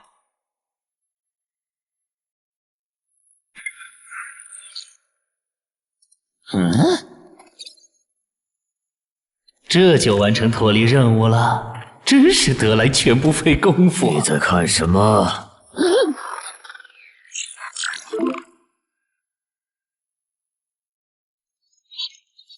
英雄级单位，7级地下城怎么会有英雄级单位？你在发什么呆？吞噬者大人问你话呢。别慌，他们看不到我的任务面板，只要找个理由搪塞过去。理由，有了。本祭司拜访过很多鱼人部落，但像你们这样能把孵化池放在地表生物完全无法到达的部落，我还是第一次见，一时有些惊讶。这样啊，那不怪你，毕竟不是哪一只鱼人都能找到这样的风水宝地。嘿嘿，不对，他有问题。天赋不会说谎，打他出现在我视野里的那一刻开始，我的天赋就一直在提醒我，吃掉他，我还能再升一级。我的天赋是不会对同种族的鱼人弩爆生效的，他根本就不是鱼人。如果不是那个叫程海的圣母心泛滥，我弟弟才是最有可能完成脱离的人。官方冒险者应急预案操作手册第4条，被卷入生存类地下城翻转拉人事件，需优先帮助弱势群体完成脱离任务。嘿，程海的操作完全合规，不是他的问题。但他那个时候还不是官方冒险者。周畅，你先别说话，我就问一个问题。您说，如果一切顺利，你觉得程海能成长到哪个程度？优秀的中间，独当一面的地区负责人，还是传说？